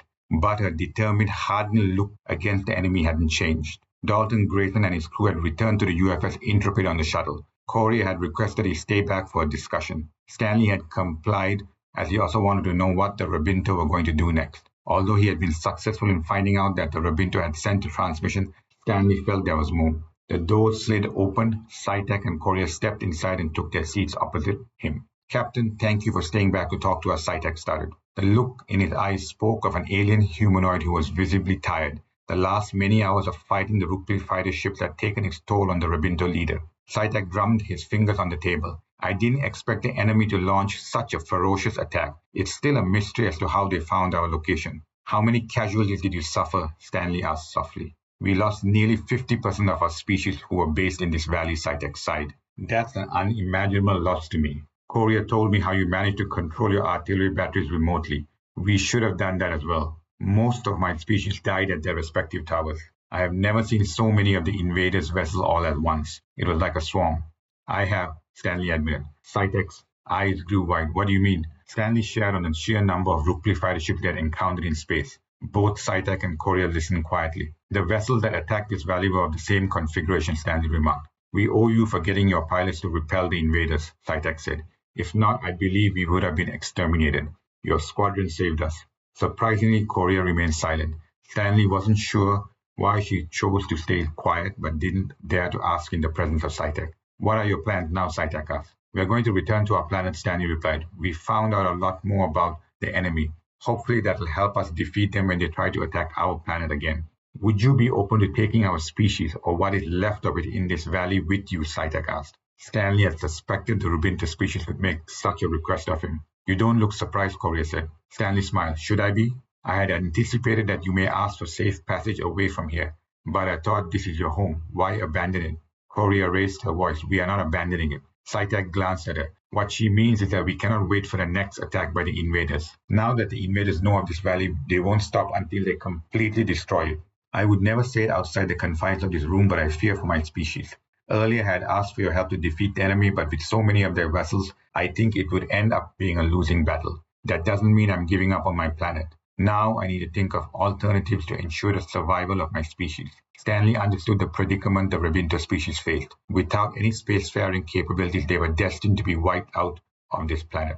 What about your brother and the other groups on the planet, Stanley asked. I will let them fend for themselves, Seige replied curtly. I must look after my group. In return for our safe passage, we will gladly help you find a medical breakthrough to help your bodies not be taken over by the invaders. I believe our bodies hold a secret which your scientists can use to devise a way to protect you. I'm sure of it. Stanley paused to consider a proposal. He was tempted to believe Seige's optimistic outlook regarding a medical solution to preventing the Rukpli from jumping into their bodies. However, he was also aware the Rabinto were throwing out a lure that he couldn't ignore. What if the medical breakthrough never happened? Then the Rabinto species would die on Euphra. You can use me as your test subject the moment we are on your vessel's Korea announced. You can begin exploring the possibilities during the journey back to your home planet. Stanley bit his lip. The temptation was strong. If they could find the reason behind why the Rukpli couldn't body jump into the Rabinto species, it would be a game changer. It would be bigger than the construction of a Trebium armor. They wouldn't need to keep building more destroyers with the Trebium house. They wouldn't even need to be dependent on the Trebium anymore. If such a discovery were to happen, it could completely change the dynamics of their battle with the Rukpli. Chapter 50, Captain's Ready Room, UFS Intrepid. All of the Rabinto under the leadership of Seige had arrived on both destroyers. Seige had decided to stay with half of them on the UFS Winston, while Korea had boarded with the rest onto the UFS Intrepid. The transportation of the species hadn't taken that long. They had been fortunate not to run into any more Rukpli vessels during the boarding process. There was a buzz at the door and Commander Mendez stepped in and took a seat. Stanley looked up from his console. Have our guests settled in? Yes, we did have enough space for them, Mendez replied. It will be a bit cramped for all of us for the time being, but the crew understands the unusual circumstances surrounding having the Rabinto on board. Are you sure the crew isn't complaining somewhere on this ship, Stanley asked. I'm sure there will be a few who will always complain, Mendez remarked. But after the battles we faced with the Rukpli, the majority of the crew understand the dangers. Through the intense fire during this mission, I think our crew have grown up, finally. His XO seemed pleased with the crew. But sir, I do have some things I need to say, Mendez admitted. Go ahead, Stanley said. I was out of line when I brought up Admiral Harris's name before you left the UFS Intrepid, Mendez said. Although I was unhappy with your decision, it was uncalled for. If you want me to resign, I will submit it by the end of today. Stanley smiled. I don't need your resignation, Mendez. You were concerned about the mission, and in hindsight, I should have taken your inputs more seriously. I admit I may have been too reckless, but you must be ready that I might be more reckless in the future. I'm not like your previous captain, so I just need you to adjust. On my end, I will try to understand your concerns better. Mendez smiled weakly. He seemed genuinely embarrassed to be discussing the whole matter. Maybe his XO wasn't used to the captain being so forthright with him. Anything else, Stanley asked. Our mission wasn't to bring back another alien species, Mendez highlighted. Do you know what implications this might have when we return to Euphra? Stanley sighed. I've been thinking about that too. Bringing back another alien species into Euphra where people are already fearful of the Rukpli is a complicated situation. But I couldn't just abandon them on their planet either. I know the cure to stopping the Rukpli body jump would make it worthwhile, but we really don't know if that is even possible, Mendez said. I just wanted to let you know my concerns about it. Your concerns are noted, Stanley said as Mendez stood and left the room. Stanley peered out his viewport. He didn't know how the Euphra Council and the UFS would react to the Rabinto species. He hadn't even told them of it, but he had to submit a report and let Sheldon know, and then deal with the fallout from it. The end.